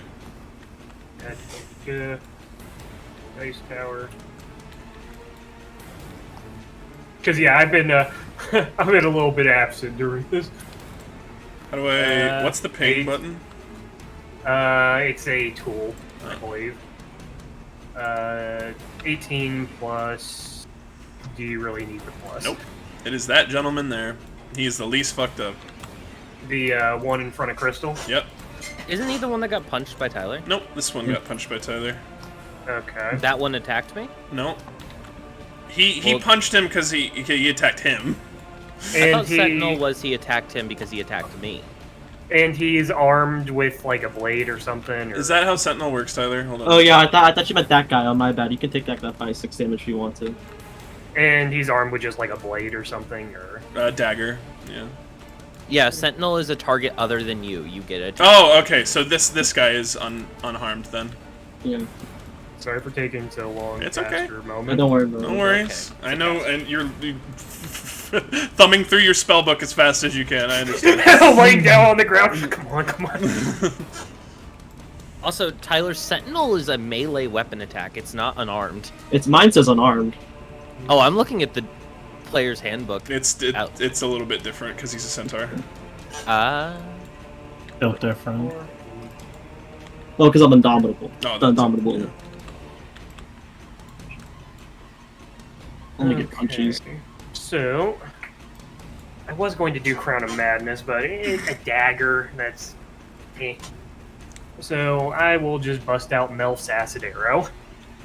So, I get to make a ranged spellcasting check. Ready? Alright, so... that is a 15 plus, I believe, 7. Yeah. That'll hit. Okay, 44 damage. 4d4. And I bust out all these d4s over here.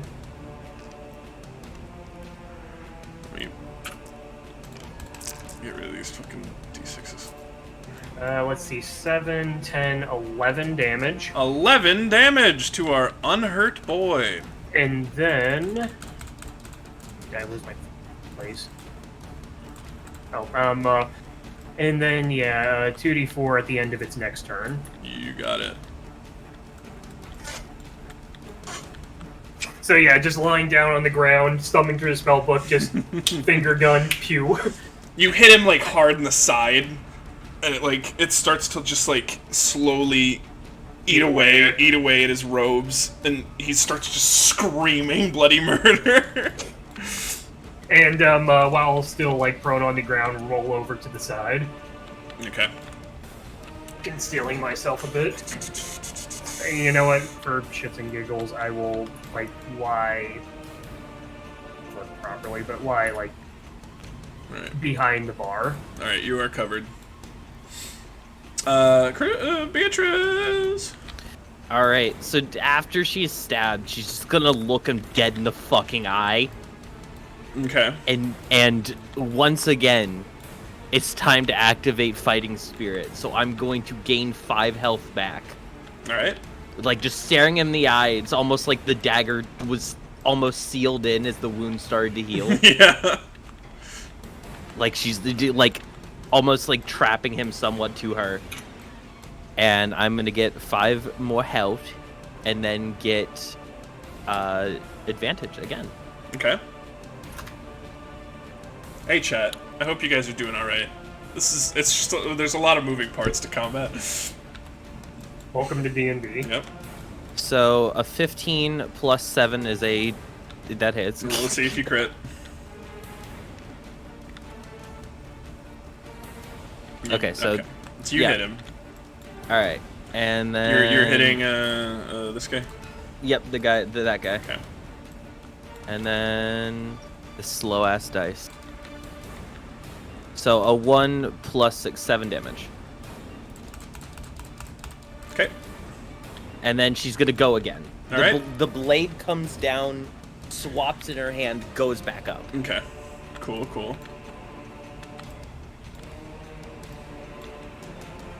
6 plus 7. I assume that does not hit. It's 11. No, that misses. Okay. Hold on. Oh fuck! I almost had 15. Okay, so it's a miss on the way so up. you come down, and it hits him, and then you turn your blade and go again, but he's from the first knife hit came undone at that point. Yeah, and he kind of like deflected your blade off the second hit. All right. I don't think I can do anything else, but I don't want to get attack opportunity. Unfortunately, I'm stuck next to a bunch of people. You can disengage. You could. I could disengage. How does disengage work again? It's 5 feet, Yeah. but you don't invoke attack of opportunity. You lose 5 feet of your speed, but then you can walk away without getting attacked. No, you don't. It's not. If I remember correctly, it's not that you lose 5 feet. It's that you can only move 5 feet. So it's basically like stepping Let me back. look it up. Yeah, go ahead and look it up real quick. So Let me see here.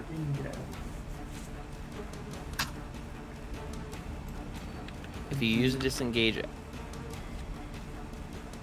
oh, it's an action, so I can't do it. Oh, you can't do it then. Yeah, it's an entire action. Yeah.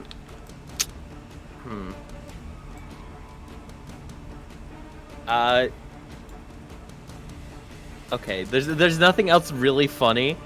I forgot about all my ball bearings. I was like, Oh yeah, I forgot about that. Did it next time if they slash me again, can they slash it back at the ball bearing? We'll see. Oh no. Yeah. So That's your turn? think that's it. Yeah, your turn. Kill car. All right. So I attack this guy Okay. with my halberd Alrighty. on my d20. Where are you? That's a 9 plus 6, 15. That'll hit him. And I roll for damage. Good.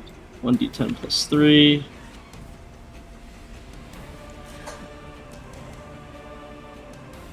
So 4 damage. 4. Yeah. And since I have the perk wrestler, I get to I can make grabber sub action. So I take the guy I take this guy and I do a grapple attempt on him. All right, go for it. Strength fight. I roll 20. 13 plus 16. He is grappled. Now I think I can't wield my halberd and hold the guy at the same time. You cannot. I take my dagger and attempt to slit his throat. As you do. Okay, go ahead and roll with disadvantage. So okay. Actually, you know what? Just roll. You're not rolling with because he's grappled, so you're but trying to aim for something so it'd be the advantage and disadvantage cancel each other out, so just roll. So it'd be a 1d4 plus 1. Because it's a finesse weapon, yeah. Dagger is a finesse weapon. Roll right? d20. Oh, to hit him? Yeah. Okay. 10 plus it would be like 12. He's grappled. Yeah, but he's aiming for the throat. Well, maybe he hits somewhere else. He's squirming too much for you to really get a good slice on him. So you can't really get a good purchase. You're still grappled to him, but you didn't hit him. So I guess since he's squirming, I to finish off my action, I slam him into the wall like this. Is this okay? Okay, fair. Does me slamming him into the wall doing any roll a d4? I was actually about to ask that for my turn. Roll a D4 to add your strength. Oh, there it goes. Oh, goodbye. 2 plus 3, so 5 damage. 5 damage to our boy. He is no longer grappled. Oh. One more. There we go. Alright. These guys are a little freaked out now. I don't think they knew what they were getting themselves into. But they're determined. They're a hardy bunch. It is now Fugless's turn. All right, so let's see. These guys, are they standing in an open doorway? Yeah, there's nothing behind them. It's just open space. I was like, slam everyone into the wall. Let's see here. What's at my disposal? The door is somewhere over here. It got blue okay, off well, its hinges. yeah, so it's just an open fucking entryway. That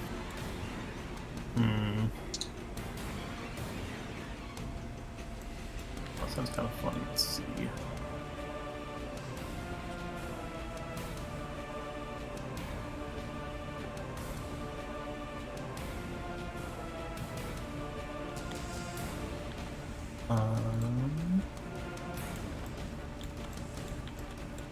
Well, so things are looking a little congested in this area. Quite. I would have to agree. I'm thinking we need to maybe take care of it. Let's take this outside, kind of thing, you know. Okay. So I'm thinking tidal wave. Read tidal wave to me. I'm reading tidal wave to you now. You conjure a wave of water that crashes on an area within range. The area can be up to 30 feet long, 10 feet wide, and 10 feet tall. Each creature in that area must make a dex saving throw. Okay. And on a failed save, creature takes 48 bludgeoning and is knocked prone. And I then assume you're aiming it so it doesn't hit me. I don't think that that's possible. I think you're just it's yeah, 10 feet wide. So Okay. get these. So it'd fellows. be hitting these two gentlemen here. Well, let And- me think. and Actually, Crystal. there's.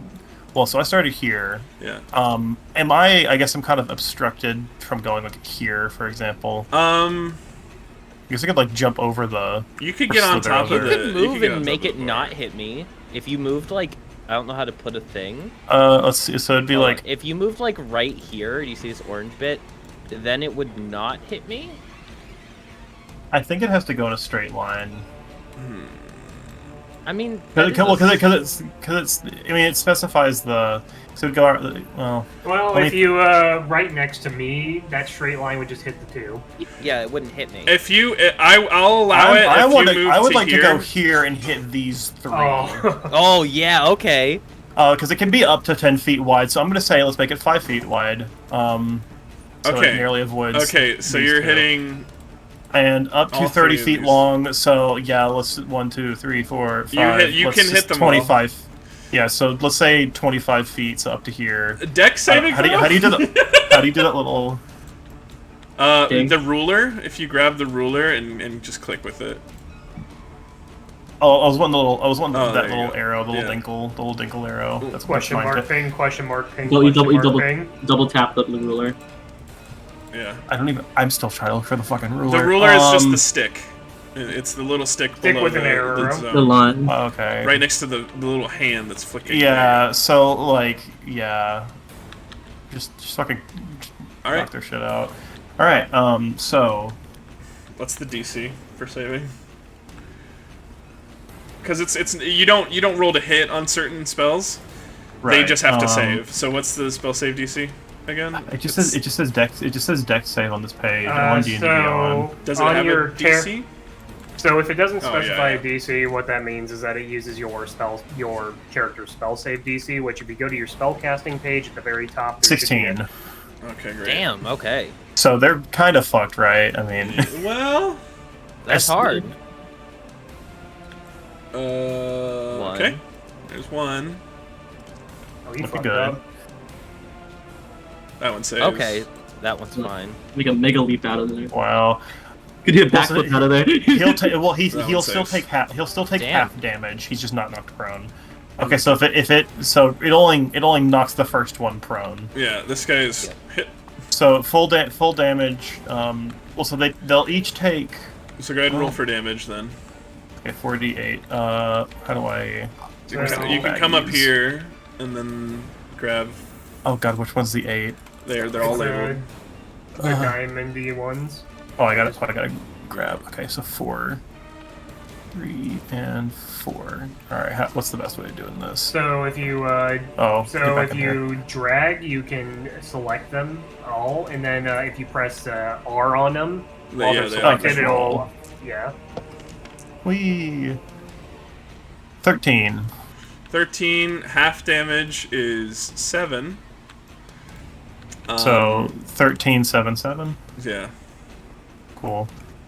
Okay. And then the water spread. Oh, that's a good question. Actually, did Tyler's fireball like ignite anything in here? It is now out if it did. Yeah. Okay. I was just curious because I was like, there's kind of a giant explosion. We were just kind of like, yeah, that's fine. Okay.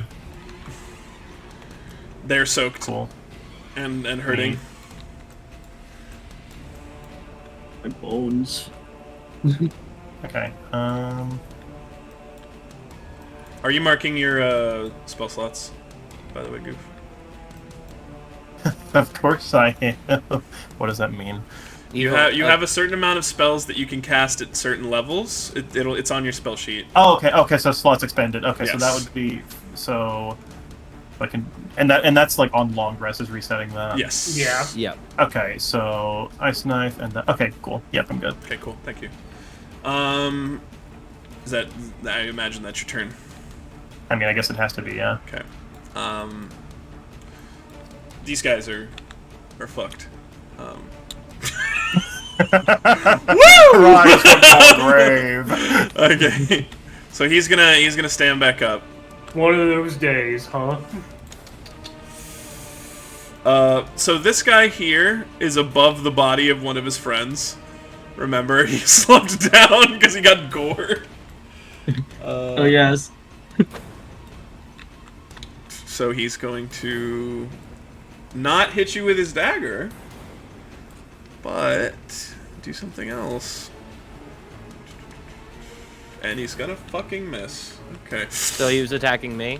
No, this guy was attacking Kilkar. What was he? What was he casting? If I can know. I'm not gonna tell you. It was like a well. Does he like a bolt? Can I like imagine what He was reaching out for you, but you dodged out of the way. This guy is also going to try to reach out for you. The guy in the middle there. Some form of touch spell. He's touching me, bro. That is To the also going arcane miss. inclined. All right.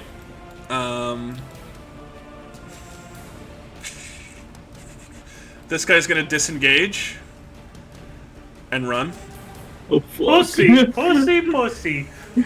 It's out of there, bro. And this guy is going to reach out at you, Beatrice. No, that's not it. Oof. 22 hits, I imagine.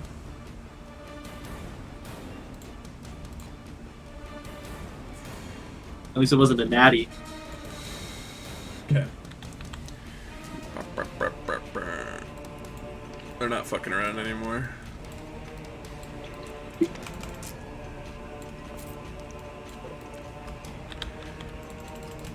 Yep.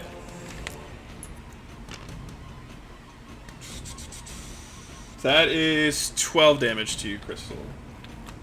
To me? Yep. Oh, jeez. Okay. All right, hold on. I gotta pull up a calculator again. So, we have these two guys here, these two gentlemen. They both reach out at Kilkar, but Kilkar swats their hands away. He sees that they're trying to cast magic, and he's not about Kiss me that with life. that. No, fuck that. The guy that was here fucking ran to go get help. And this guy right here grabbed Beatrice's arm, and you just feel your flesh like burning. Oh, okay, cool. Tell me where on the doll the necrotic touched you. Yeah, it was cheese touch. Rad. All right. Alright, he is not in the fight anymore. So we're gonna take him out of the turn order. Who's out of the? Oh, the Rosal!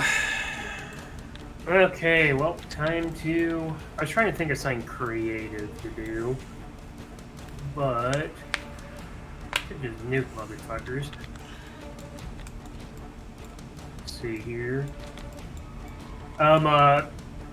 Okay, so the guy that I touched with the acid, that he's the one Did that he ran. take his damage? Yeah. He ran away, so Oh. he takes 2d4 damage on his turn. 2d4. It's actually the guy that's next to... No, wait, he did run, didn't he? Okay. Yeah. Alright. That's a 3. Oh my god! That's a 2. Okay. He took his damage. You just hear a scream in the distance. Okay. Let's just say you don't have to worry about him anymore. Oh, okay. I've been poisoned. I've been poisoned. Uh,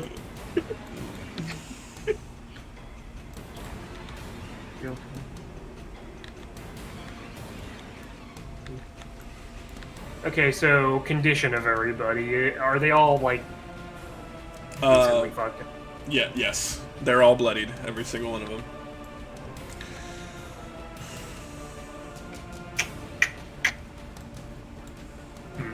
Which one's the least bloodied of the bloodied? Insight, baby.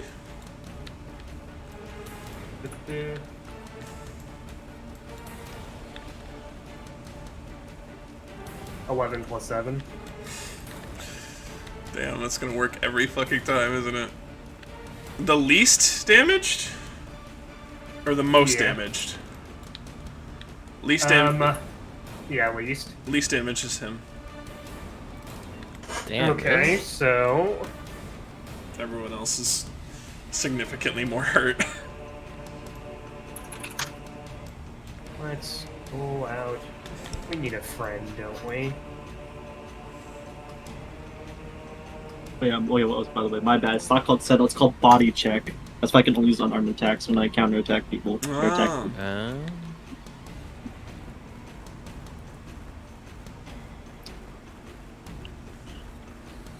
How many attacks have these guys been making? Like, This last turn it was just one, but they It have was a stabbed. magic. They have stabbed twice before. okay. They got magic.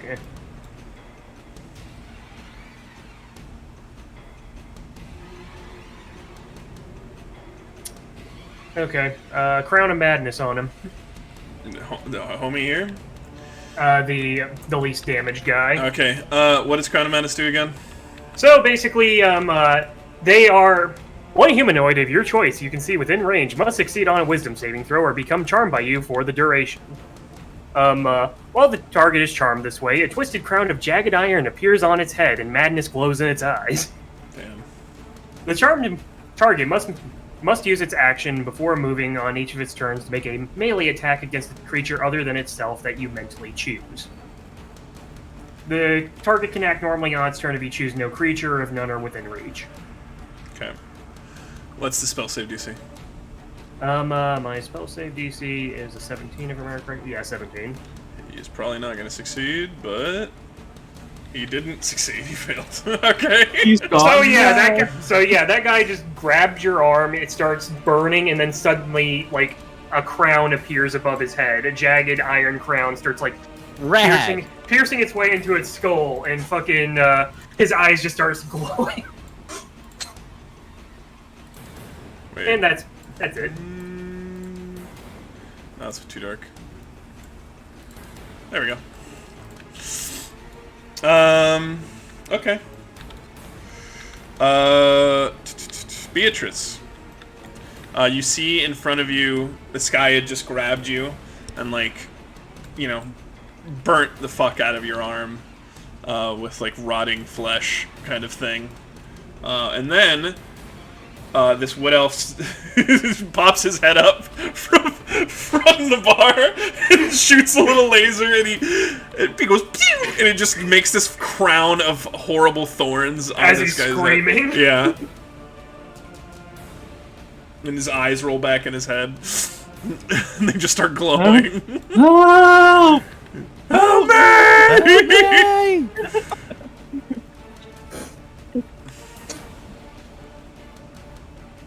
And yeah, again, Crystal- there's yeah, not much Crystal? else I could do. Crystal? All right, is it my turn? Yeah, yeah. Cool. All right. Well, upon taking that a massive amount of pain, Yeah. she like takes a step back, not like moving necessarily, Right. Okay. Yeah. and just lets out this howl as her wounds start to like seal themselves. Okay. So I'm going to Fighting gain spirit. 1d10 plus Oh. my fighter level. I am activating Second Wind. Nice. Oh, where is my... I always forget which one's the d10. There it is. Alright. So I'm gonna get 8 plus 5. So what is that? It's 13. Thanks. Alright, hold on. Now I gotta do more math. I'm at 21 plus 13. Alright, cool. I'm basically at full health again. Okay. This fucking Fox does not fucking die. Fighters are cool. I know how it is. So she notices the crown and kind of looks at it for a moment and goes, Hey, you look behind the guy and just see me behind the bar with thumbs up. and so she moves and turns her attention over here then. Okay. Because I assume it will not provoke Nope. an attack of opportunity. Nope. Come on. And I cannot Tyler's activate my model's bigger cool than it samurai looks. thing. I can't activate the cool samurai thing because I already used my 1 bonus action to action surge. Yeah. So there's no opportunity this time. These are normal attacks. Okay. So we're gonna attack this guy. Fuck this guy. Which one? I picked him up. Just That one? Okay. that one. All right. Gonna use my samurai moves. Hold on. 14 plus 7. That's See gonna if that hit. hits. All right. Damage time. Alright. Where's my? All right. D8 plus 6. Hold on. 7. 7 total. Yep. Okay. Doesn't go down. Nope. All right. The second attack is still on him then. Okay. 11 plus 7, I assume hits. That hits. All right. Rolling damage again. Just piece of dice tower. Hold on. Yeah. They're not great. It's another 7 damage. Alright. So, you scream out, and your wounds heal as you turn your attention to this guy. You bring your sword down and then right back up with your second attack, cutting him to actual ribbons. He slumps back out into the town, his square, Like just a dead body. Yes. Yeah, nice. Alright, and that's my turn. Okay. Kilcar, I do believe, yeah. So, like, how bloody does this guy that I just slammed into the frickin' his friend's corpse and the wall? Give me an insight check. Well, I'm not like even taking his health. Oh. I'm just like just how he looks. He's not looking great. He really isn't looking good at all. All right, so I start off my turn by not good at all, huh? Nope. So I punch him. Sure. As you do. Yeah. I love punch. I love punching. Are you D20? 9 plus 6, 15. That hits. And now I attempt to grapple him. Alright. God. Tyler's grappling rules. Well, if you hit it, if you were going for a grapple, you... I have to land the hit before I grapple the Oh, person. okay. So 13 plus 3, 16. Yes. So he's grappled. And I'm up in his face. Uh-huh. And then You I kiss show him him? I show him a pair of shackles and say, "Playtime." Oh, no! God. Oh, I hate that! Don't do that. Okay, now what? I'm gonna try to shackle him. Alright, hold on. Who let him have these? Me. Oh fuck! He's not able to resist. You fully shackle him. And then I fucking and then I try to knock him out with another punch. Okay.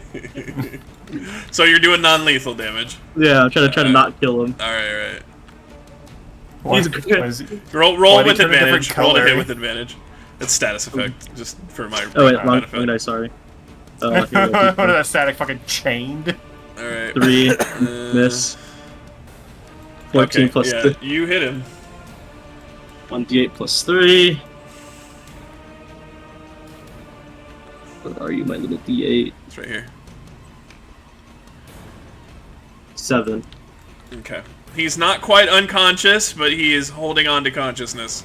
He's shackled on the floor next to two people. two corpses, yeah, you're just punching him. Meanwhile, one guy's just screaming, blabbering. Yeah. Oh my god! I've been poisoned, I've been poisoned. So that's everyone, right? Yeah, I would say combat's technically over. Do we want to finish off Mr. Crown of Madness? Because I'm not sure how long I Can can I keep this just up for. cut his fucking head off? Yeah, you don't even have to roll for it. If you- Like I just walk up to him, and I quick out, flick the blood off, samurai movie style, back in. Goof, what were you saying? Is Goof gonna turn?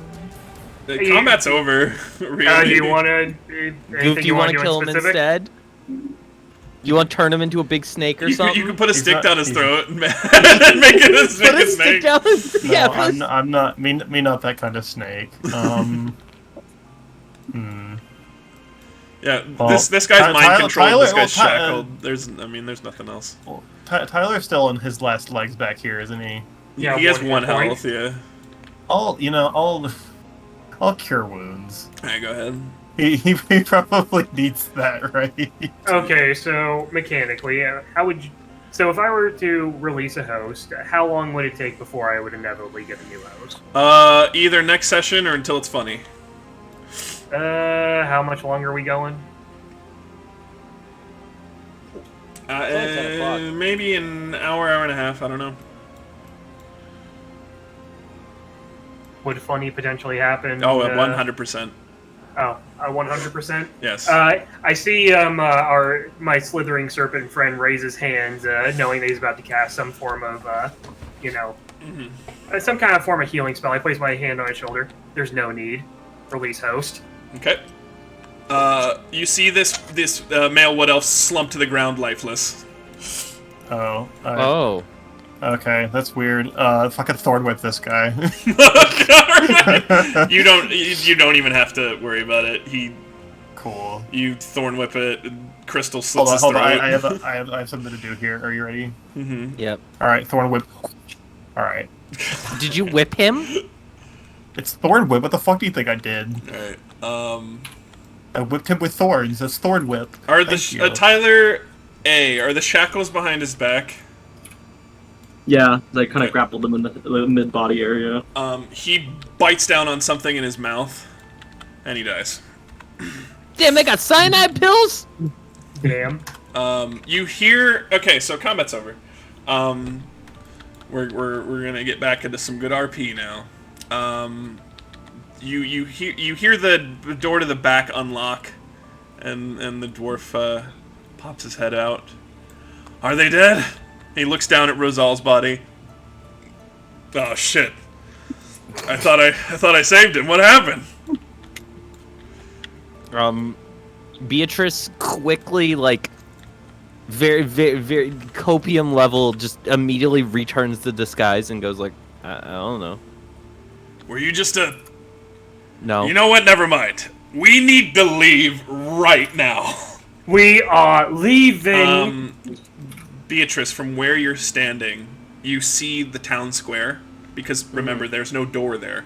So you look out and you see there are a bunch of paladins fighting like a huge, it's basically a fucking full-scale battle. There's paladins fighting these Vox Nebula members. It's a huge fucking fight. There's townsfolk hiding in buildings and stuff, and you just see this full-on battle happening outside. Do we really want to leave them? Will they be okay? Oh, the paladins are here? Yeah, we just need to leave. Since a bunch of Vox Nebula died in here, I can't stay here. None of you can stay here. They're going to be coming after you. We need to get somewhere safe. Very well. Okay, so he pushes back into the back room. Follow me. He goes out this way. What a cool door. Here we go. All right, take all your pieces back, everyone. Bump set on door. Bump set on door. Oh! Slithers through door. Slithers through door. Also, for future character, female mound dwarf. Hell yeah, dude! Okay. Awesome. Also, So I apologize. I mixed some things up back with stats. When you were saying insight, I was reading investigation. Damn, it's okay. It's Yeah. not a big deal. So you, this dwarf leads you outside, and there's just fighting going on everywhere. There's a big cart with like 2 mules in the front of it. It's like packed up. It looks like he was packing during the fight. He says, "Get on! We need to get out of here now." Quickly hops on the cart, Okay. pulls back out the bottle of scotch, and is just like, all right.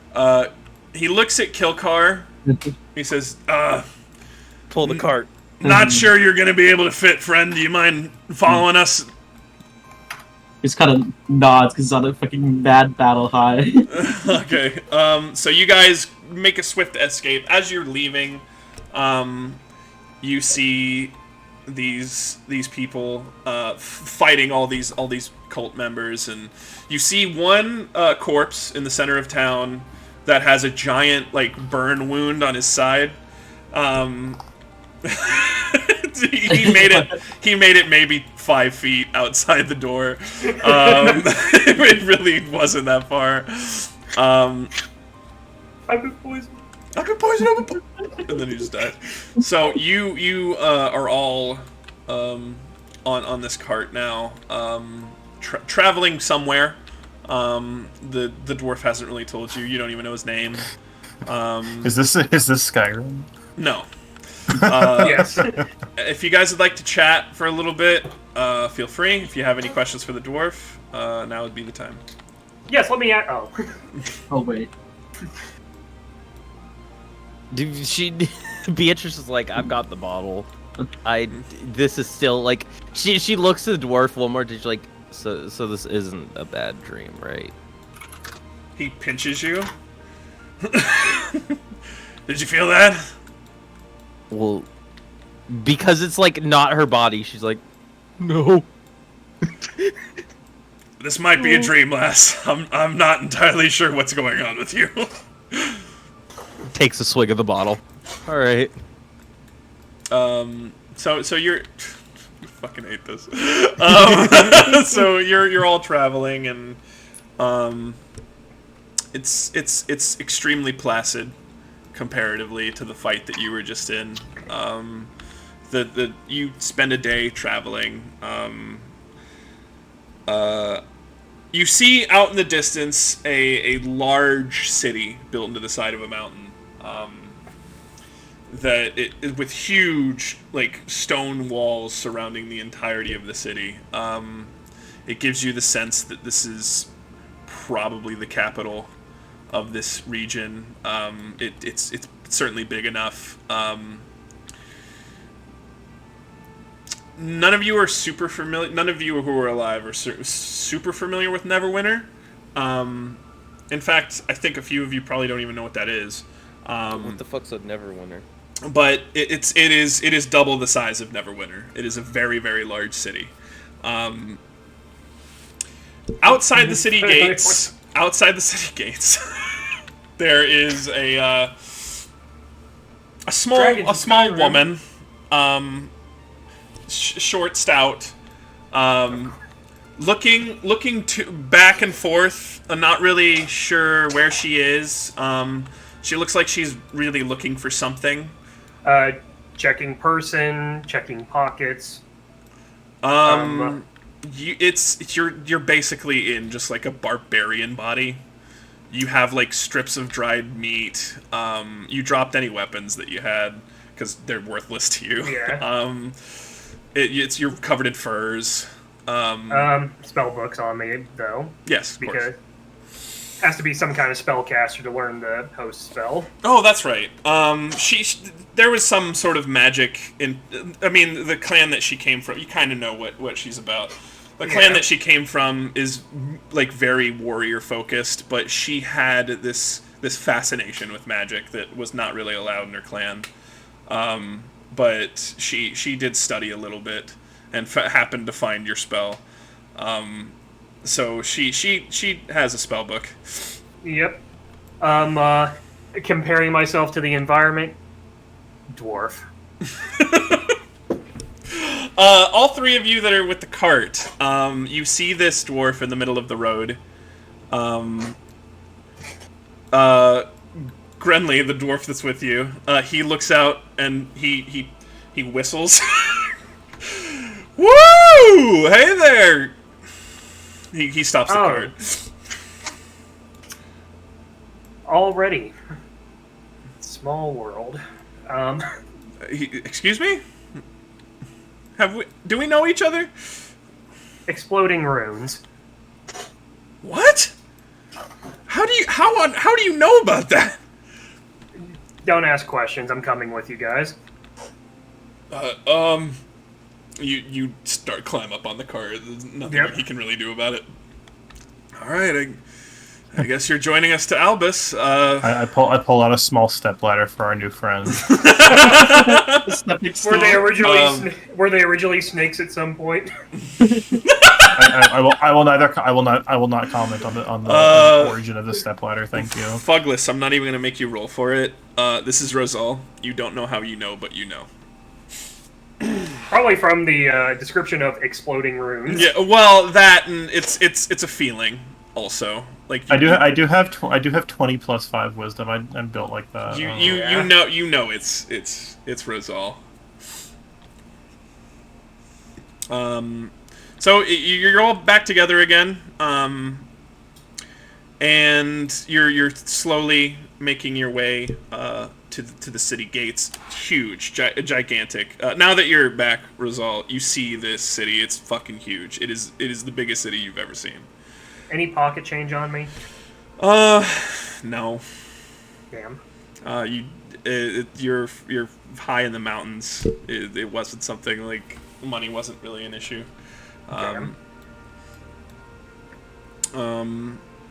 So the gates open to this lavish courtyard, and a large you can see all the way to like this gigantic temple in the center of the city.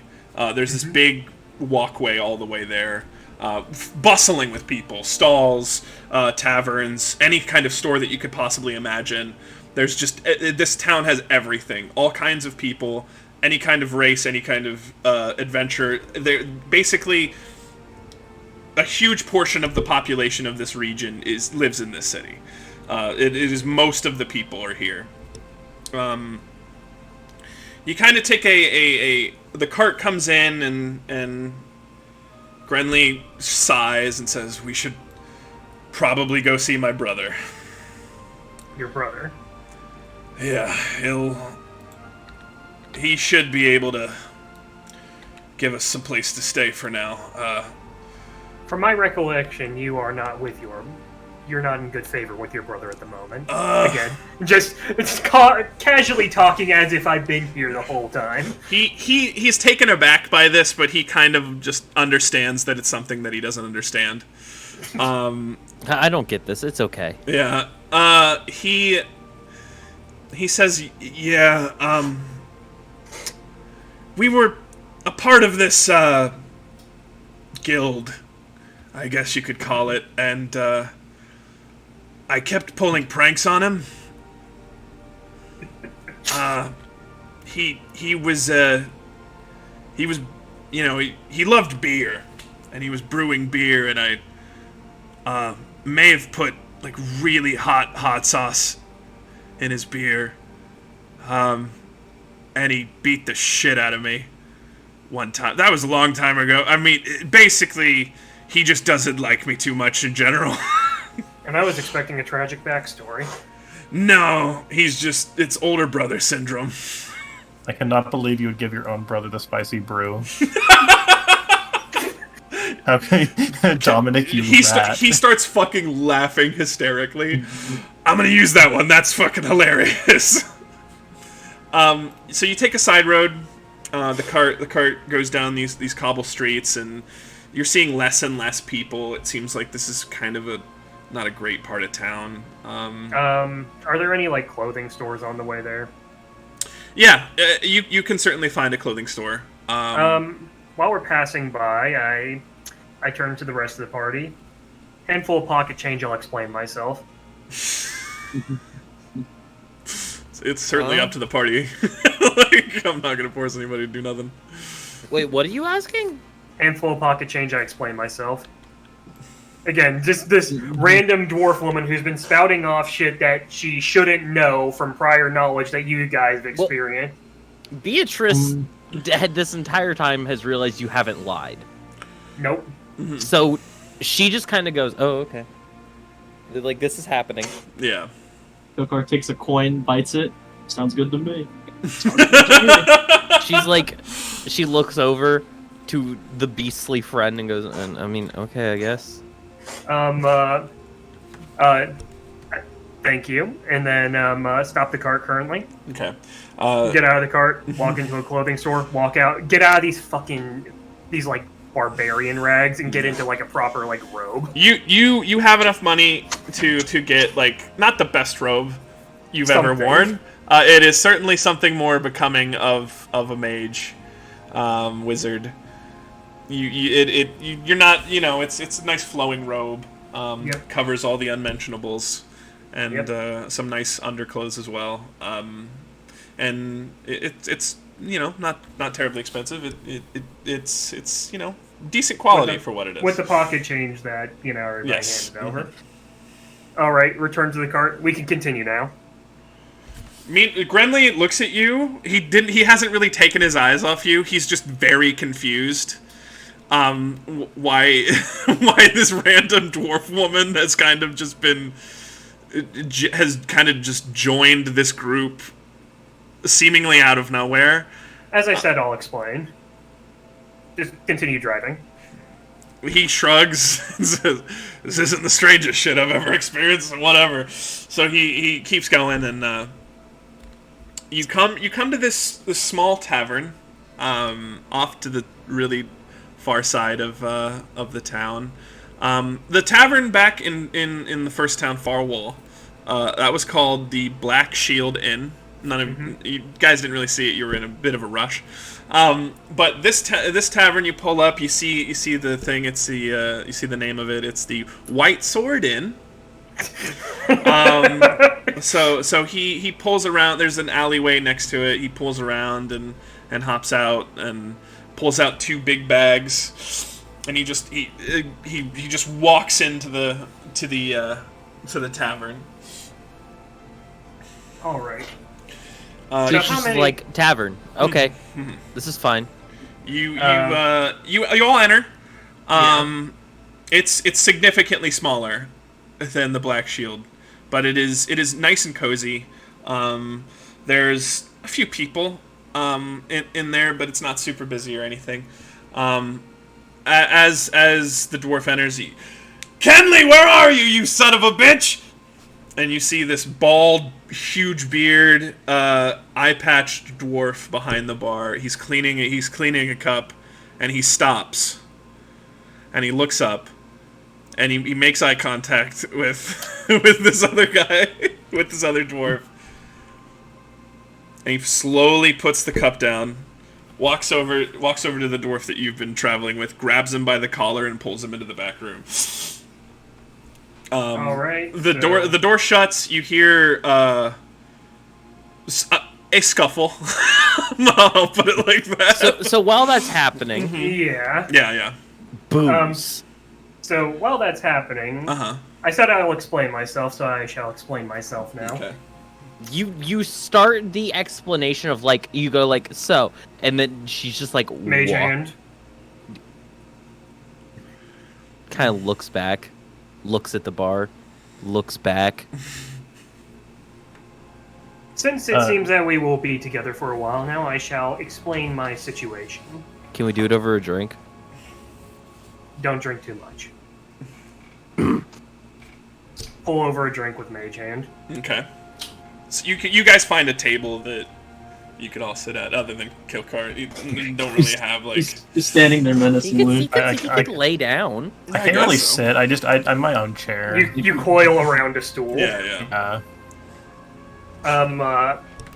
So as everyone sits down, probably have a fucking booster seat for dwarves. Yeah.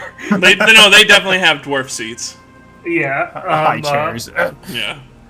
All right. To start my explanation, I'll start with a question for those who are magically inclined or lore inclined.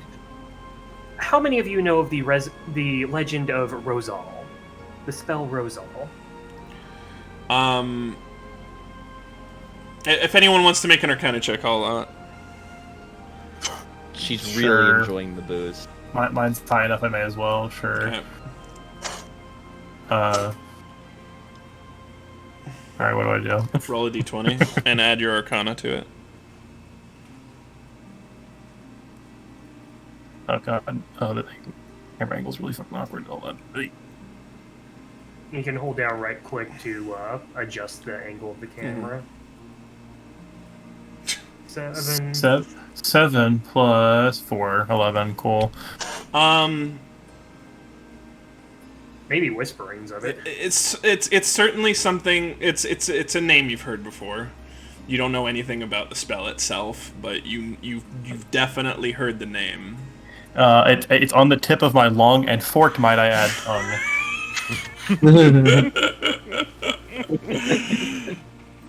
Well, to elaborate on the legend, there is a legend of a grand spell. It is a grand hidden spell known as Rosal. Those who learn it become powerful mages beyond their possible comprehension. This was a ruse I put together over 500 years ago. I am the spell Rosal. I, once upon a time, was a powerful mage, by the name of... I do not recall. Anybody who learns the spell Rosal becomes a puppet of mine. I can inhabit their body at any moment. The individual you met earlier, the Wood Elf fellow, that was one of my puppets. Now that I've released him, he has passed away, and I have now taken on a new puppet. This dwarf that you see before you. I am impervious to death as it is, unless the knowledge of my spell disappears. So please do not worry about healing. What would entice somebody Beatrice to... finishes the drink. There's like too much stuff. We're like picking his Con nose or saving throw, something. Crystal. Yeah. With advantage. With advantage. 9 plus. Hold on. I always have to look. Mm-hmm. So that's a 9 plus. It's an 11. 12, sorry. Okay. And then To sum up what needs to be known 17, yeah. To sum up what needs to be known for everyone, I may appear again. I will appear in various different shapes, different bodies, different altogether. She Do just not be pipes up. I surprised. can do that too. Mine are actual bodies. She gets like a little offended by the idea of that. She's like, no, like mine are real ish.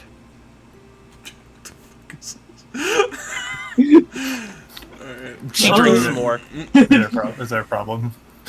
Okay, Crystal, your drink is empty. I do want to tackle this first. Your drink's empty, so you drink more. What do you grab? Well, she has her trusty bottle of scotch, which has been tapped in on heavily over this entire adventure. Right, I would like to, as a resident healer, I would like to point out to our team that perhaps our newfound friend here is perhaps, despite her large size, drinking maybe more than she needs to, considering the severity of the situation. Can I purify food and drink to make it just water? Is that a thing I can do? I could also destroy water. You know what? It's funny. I'll allow it. Okay. Yeah. Sorry, you've been hitting the bottle a little too much. I think I need to step in here. So like, how does this happen? Hold on. Okay. What does purified drinking water, Well, water and So purify might just remove like poison stuff.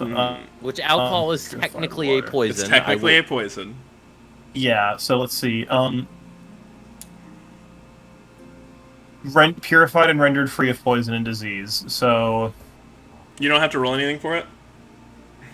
I assume not. It's No, like I don't think so. no, It- it doesn't look like it. all right. But then let's also see what destroy water does, because that one might be funnier. I'm pretty sure it just destroys water. It destroys like a cube of water. You can destroy up to 10 gallons of clean water. Yeah. well, it's not. I guess it would be clean water, but you'd be using up 2 spells for that. I think they're cantrips. Yeah. Yeah. yeah. Druids get very good cantrips. Yeah, they're all in. Well, see that. Actually, this one's not a cantrip. Probably destroy water, isn't it? Yeah. Well, actually, neither of these are. I'm going Oh. to just. I'm just going to purify food and drink. Let's just turn that to So, fucking tap so water. she's aggressively. You are drinking, Crystal. You're sipping, and all of a sudden the alcohol burn turns into a soothing, like cold. It's just water. Like It's ice water. it's just- Immediately spit takes all over Beatrice, or not Beatrice. Fucking. Sorry, Tyler. What's your character's name? Kilcar? No, not Kilcar. Rosal. Rosal? Yeah, all over Rosal, who was in the middle of explaining all of this. A very and- detailed explanation. And like looks around and locks eyes with the snake and goes, You're gonna pay for that. Rosal, you are covered in water. Yeah. Made explanation. And that explanation, means that I mid-word. shall not. Like she is pissed. You should know better than to look into the eyes of a snake, my friend. Telepathic. Let's see what we got going on here. Like as in telepathic in what way? Like you can read her mind? It's a racial feature. So let's see what it has on that page. I mean, Nagas telepathy can kind find- of like tap into general thoughts. I'm pretty sure. Yeah, I can speak telepathically. Oh, yeah, there you go. Also increase intelligence, wisdom, or charisma by 1. I think we already did that, obviously. We did that in character. Can also cast detect thought, so I can force like my thoughts onto you, or like See what you're read thinking. your mind. Yeah. So let's see what's going on in there. Let's inject a thought, shall we? Shut the fuck up! Shut the fuck up! Shut the fuck up! Shut the fuck up! She, due to this like injection of thoughts, she drops her illusion spell, and it's back to the 7-foot tall, still covered in blood from the battle prior, because she hasn't exactly like come out of it, nor does she super care. Like covered in blood and smells. The illusion was covering the smell. There's a few people in the bar, as I said. There's just a few, and they all notice this happen, and they're like, a few of them just shrug. There's one guy at the very end of the bar who doesn't even fucking bat an eye, but a lot of them are like. Ugh. They just kind of turn if back. there was a smell, she smells like death and really, really cheap scotch. Because of this region, because of how this region is, nobody in this bar is unfamiliar with that smell. So it's just the smell of death then Yes. that's gonna bother them. Yeah, and so Like when she chopped the heads off and made ribbons out of those people, she never bothered to. You see a few people kind of duck out. They leave. But she's just like, she doesn't look Fugless in the eyes again, but she just kind of like looks to the side and goes, see, look what you've done. You've ruined my perfectly good drink. You've made these people leave. And now what? As a subspecies, I do not appreciate the way you said people. Thank you. Sneeple. Snurson. Anyway. Okay, do you want to play semantics? We've got a fucking centaur, we've got a fox, and we have a snake. And no offense, but a magical creature. Because I don't have a better term for you. Spell. But do spells have pronouns? Just use whatever I am. You look down at your massive tits. Well, So anyway, she hold on. Okay, The good. roleplay's not over, Russ. I could stop it whenever I want, Crystal. I She just want you to know just that. frowns and looks at her bottle of water now. Her favorite brand of scotch. And this is probably the only place she was going to be able to have this bottle left, because they probably don't have this brand here. It's good for you. She is horribly upset. It's good for you. There is You're no good for me. a big clatter at the door that leads to the back room of this bar, and it swings open, and the dwarf that you've been traveling with flies fucking through with like a fucking bloodied nose and a bruised eye, like a black eye. And he lands like right next to your guys' table and looks up at you. Says, how's your brother? he's he spits up some blood. He's like, he's still a little mad. And so, So, this Go this ahead. dwarf, this bald dwarf, Kenley, you assume his name is, because that's what your friend called him. He's coming out with this massive stone hammer, and he is fucking he's raging as a barbarian. So he's he's like, you ruined the best beer I ever made. And he's like approaching with ill intent towards his brother. Yes. Mage hand, shoe. like, what do you mean shoe? Untie shoe or boot or whatever. Tie his fucking shoes I together. meant like Okay. a shoe, as in like a fly. Like, You tie his Oh, shoes wait. together, his boot laces, and he falls flat on his fucking face. Now you wouldn't kill your brother over just a brew, would you? His nose is up against the ground, and he turns over and looks at all four of you. He does not know who any of you are, obviously.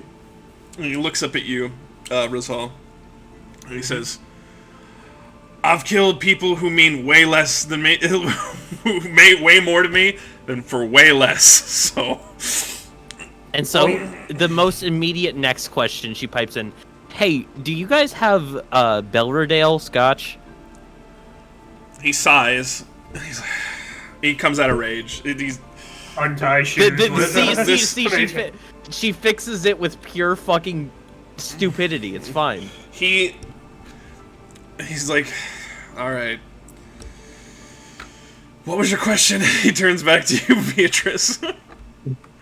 So, do you guys have fucking I lost the name I just made up. Belgrade. Yeah, that one. Belgrade scotch. He looks you up and down. You're not. Your illusion isn't happening anymore. And No, it's just down at this point. And so he spits on his brother, and walks around to the bar, and kind of like is rooting through his stuff, and he's like, "Luck's on your side today." He puts the biggest bottle that you've ever seen of Belgrade, Hey, can I have some scotch? Just a bottle. and he pours himself a fucking quadruple into like just a juice glass, and he fucking downs it in one, and then he gives you the bottle. I hope She looks at the thorn whip it out of Beatrice's hand. No. Before that, she holds it like a fucking child, and she's like, "Keep it away, Snake, or I will show you that this sword is more than just cutting. I will skin you." May I recommend not pissing off our party members? Of course, on a 6-bowl of stew. She's holding this bottle like it's a child. I'm saying that to Mr. Snurson. Sneeple, thank you. Sneeple. Kenley interrupts. He goes, "My only consolation, you got my brother here safe, and while I do hate his guts, I do appreciate him being alive when he got here. Share that amongst yourselves free of charge. Woo! He goes back behind the bar and starts cleaning up, and he starts like ushering a few people out. It's getting late. It's about closing time. But he's not ushering you guys out. And he continues to clean up. Kenley, no, Grenly, sorry. The brother who's on the ground gets up, pulls up a chair, and he pulls out a glass and he gestures to Beatrice. Which she gladly pours some. She loves this brand and she will gladly share. In fact, she pours one for Fugless, even as a sign of we can move past you destroying my bottle. Fugless does not partake of the drink, but thanks anyway. It's a peace offering here. I accepted Peaceful it. around here. So he's sitting there. He says, "Well, my name's Grenly." He spits up. He like spits a tooth out. That's my brother Kenley. And this is the city of Albus. Welcome, I guess. He swigs the scotch. She's like, to this town. She already forgot the name. Yes, raises an invisible glass. Kenley doesn't cheer to that. He just swigs. This town isn't something really worth cheering. She like takes the motion back and then raises and go to something and then quickly starts shrinking. Grenly gives like a half-hearted cheer, then keeps drinking. So, can't go back to my bar anymore. Thank you for saving my life. If there's anything I could do for the four of you, let me or my brother know. He's actually a very nice guy. He just hates me. She looks at the bottle and she's like, I'm set. Alright. So you brought us here for a reason.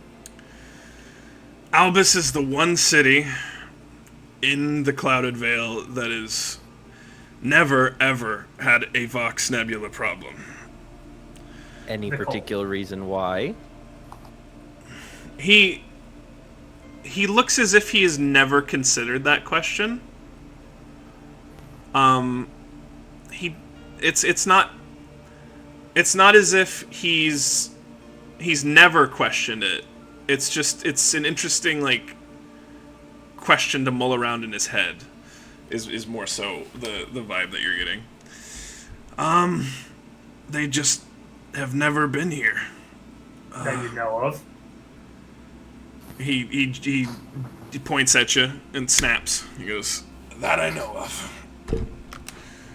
We have the Albus High Council here, and all their guards and paladins. You saw the paladins as we were leaving Farwall. They try to keep the peace as much as they can outside the walls here, but it's the safest to be in the walls. The haves and the have-nots, if you will." That seems a little, unfair, but alright. Quite. Has there ever been thoughts of expanding the wall? It used to be a lot smaller, but they kept building and kept building, and I mean, this is before I was even here. Sorry. But now it's at the size it's at, and I think it's about as good as it's gonna get. And I assume that there's no way to leave this fog place. Not that we found. She kind of nods and goes, Well, that's fine with me, I guess. So we're trapped within the fog now. It seems like it, yeah. Any particular reason why we were chosen? Fogwalkers are seemingly pulled at random. A lot of us have tried to figure out what makes us special, but seems like it's either people that don't have much family, or either with their family when they get pulled, or... I mean, a lot of the people that you've seen already have been here for generations.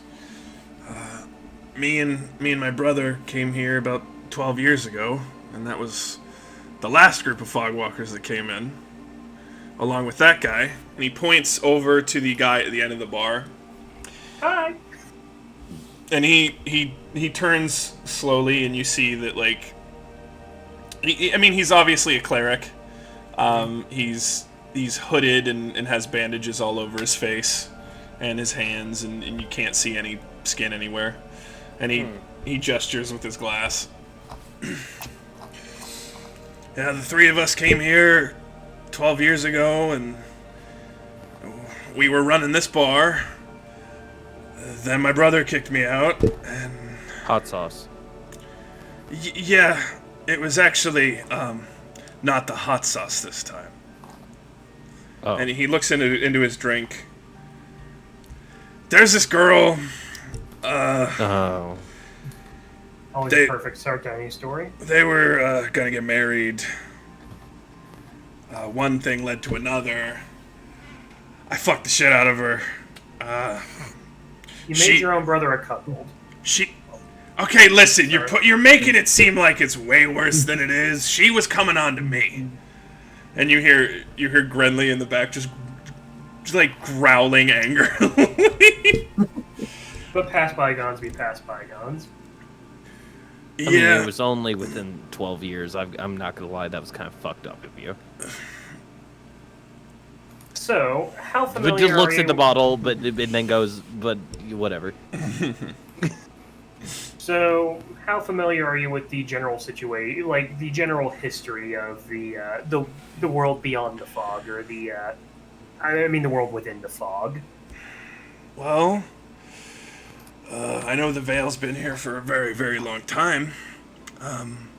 Some sorcerer erected the wall to protect this region from absolute destruction from this planetary war that was happening. I'm a little fuzzy on the details. The girl I porked, and you hear a spit from the other side of the bar. And hear a knife sharpening. Yeah. The girl I porked, she was trying to get into the church. So I heard a few things from her talking The about church. it. Oh, yeah, the Albician religion. That's what the city's named after. That big temple you saw coming in, that's not just a temple. That's the city hall. That's where the council meets. That's everything. And the archives, too, I assume. That's absolutely correct. So, like, the religion around here, is it based on anything? Is it like a... I guess it's the creation story for the Vale. That's all I ever got out of it. Huh. Everyone who follows it lives in the city, and those who don't really live here. I mean, other than these slums that we're in, but you have to be running a business to live out here, and he shrugs and kind of looks into his drink, and you can tell that he doesn't really appreciate how life is here. Yeah, you would assume. Yeah. And there have been no great strides to attempt to break the wall or bypass the wall or what have you? Not that I'm aware of. Like I said, I haven't been here super long. Do you know how long it has been present? The fog? I'm I'm not too keen on the exact year. Something in the neighborhood of 5,000, 6,000 years. That's a long time for something like this. Mm-hmm. It's just confusing to me that there's no understanding of this, like, outside of here. We're not really anywhere. Anywhere that anybody that has come here is familiar with. Where did you come from before the... Me and my brother, Yeah. we were Sword Coast boys. And your friend over there as well? Oh, I don't know where the fuck he's from. He doesn't Never talk. asked. He doesn't talk much about his past. I get that. Said something about Paylor once, but that's about it. My brother was a cleric of Paylor, so I guess he's from the Forgotten Realms. But he doesn't really like to talk about it. The Forgotten Realms trademark. Yeah, TM.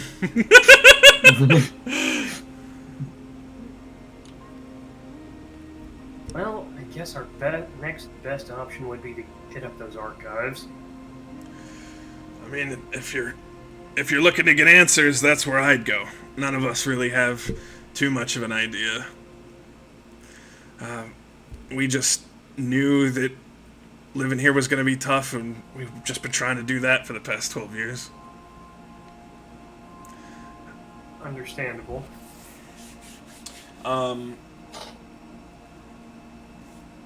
It's fairly late in the Yeah. day. Would you guys like to long rest while you're here? Yes. Okay. Yeah. Um, Long rest, technically. Get all your health back. Get all your spell slots back. Warriors get actions. If you've action surge, Crystal, you get yours back. Everything back. I get all my Up cool to stuff. full health. Rooms are very nice. You get a good sleep. You come out. Kenley's prepared a nice breakfast for you guys. Once again, for saving his brother's life. He loves his brother, but he certainly doesn't fucking like his brother. The only thing he has left from the other world, Yeah. really. Yes. So you guys are basically have free reign to do whatever you'd like in the city right this second. What would you all like to do? I was gonna say, Russ, I might need to step away. We can end it here if you'd like. I would say you could totally keep with other people if they have stuff they'd want to do that's like a solo Honestly, thing. we're getting just about to the end of where I'm at Yeah. writing wise, Okay. and I'd like to write a little bit more before we continue.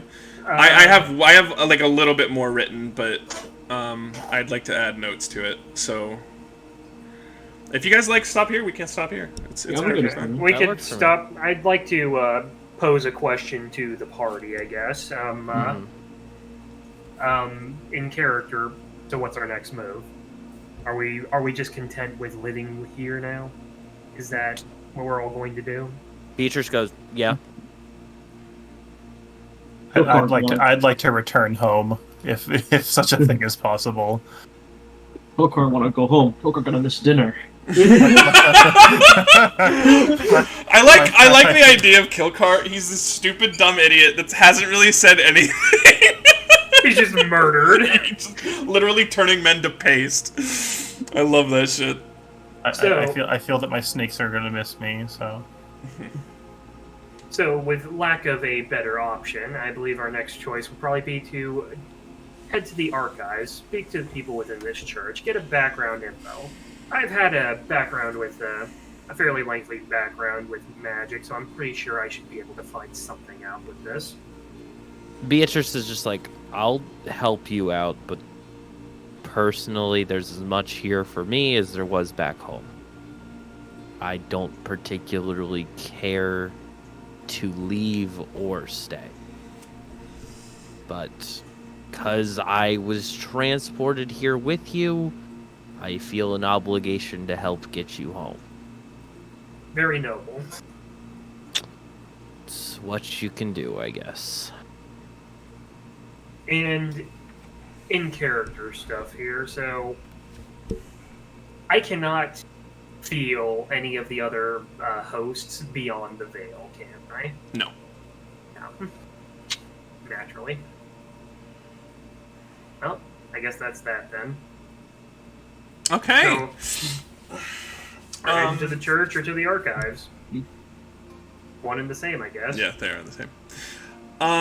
That is going to be it for this time. Holy shit, that was a lot of fun. We're starting really, really strong. I'm glad you guys are... I love all of your characters. This is fantastic. So yeah, next time, our party is going to be making their way towards the High Temple of Albus to maybe investigate the goings-ons and maybe get a little history lesson on what's happening. Will Fugless return home for his snakes and also sticks? Will Rosal spread his spell to more people? Will Kilcar get big meal? Will Beatrice get big drunk? Find out next time on the Clouded Veil episode 2. Oh, Dragon Ball Z! What do you guys think so far? I really like it. I'm having fun. Awesome. Not enough snakes. There will be more snakes. Yeah, you shot an So- ice dagger and then knocked some people over with the tidal wave. Someone stole my turn. Thank you, shit. You know what though? We took a long rest. All your fears fucking gone, baby. Okay. What? I'm ready. All your booze. I'm ready. I'm saving those spell casts. All to be so much water. I'm gonna reverse Jesus the shit. I'm gonna reverse Jesus the shit out of this. Hey, Braz, look at this. Look at my character. I'm saving. Hold on. No one do anything drastic, please. Something drastic. I'm about to do something crazy. So does my hand look 3-dimensional to you guys, or is it just like a flat yes. cursor? It's 3D. It's somewhat three-dimensional. Yeah, it's three-dimensional. That's weird because I remember it used to be that even the It's an everybody had option. the 3D hand. All right. Yeah. What, Tyler? Horse jump. So I discovered something midway through that last conversation. Stick to snake. No! I forgot to lock Oh it. shit! In the age of oppression worm. Alright. That's a big stick. That's a big snake. No! This snake illustrations. Alright. Thank you guys for watching. And thank you all of our players for joining me in this adventure. It's already just about as fun as I thought it was going to be, and I'm very excited to continue. Need more sticks. Need more snakes. We definitely need more sticks. We definitely need more snakes. I'm gonna work on that. Anyway, everybody, join us Monday for more Pokemon Fusions, and we'll see you then. I gotta get the end card ready. Oh god, hold on. Hang on, everyone. Hold on. Unprofessional. I was excited. I was having too much fun. I just catch you trying to have fun. I just get you trying to be shit.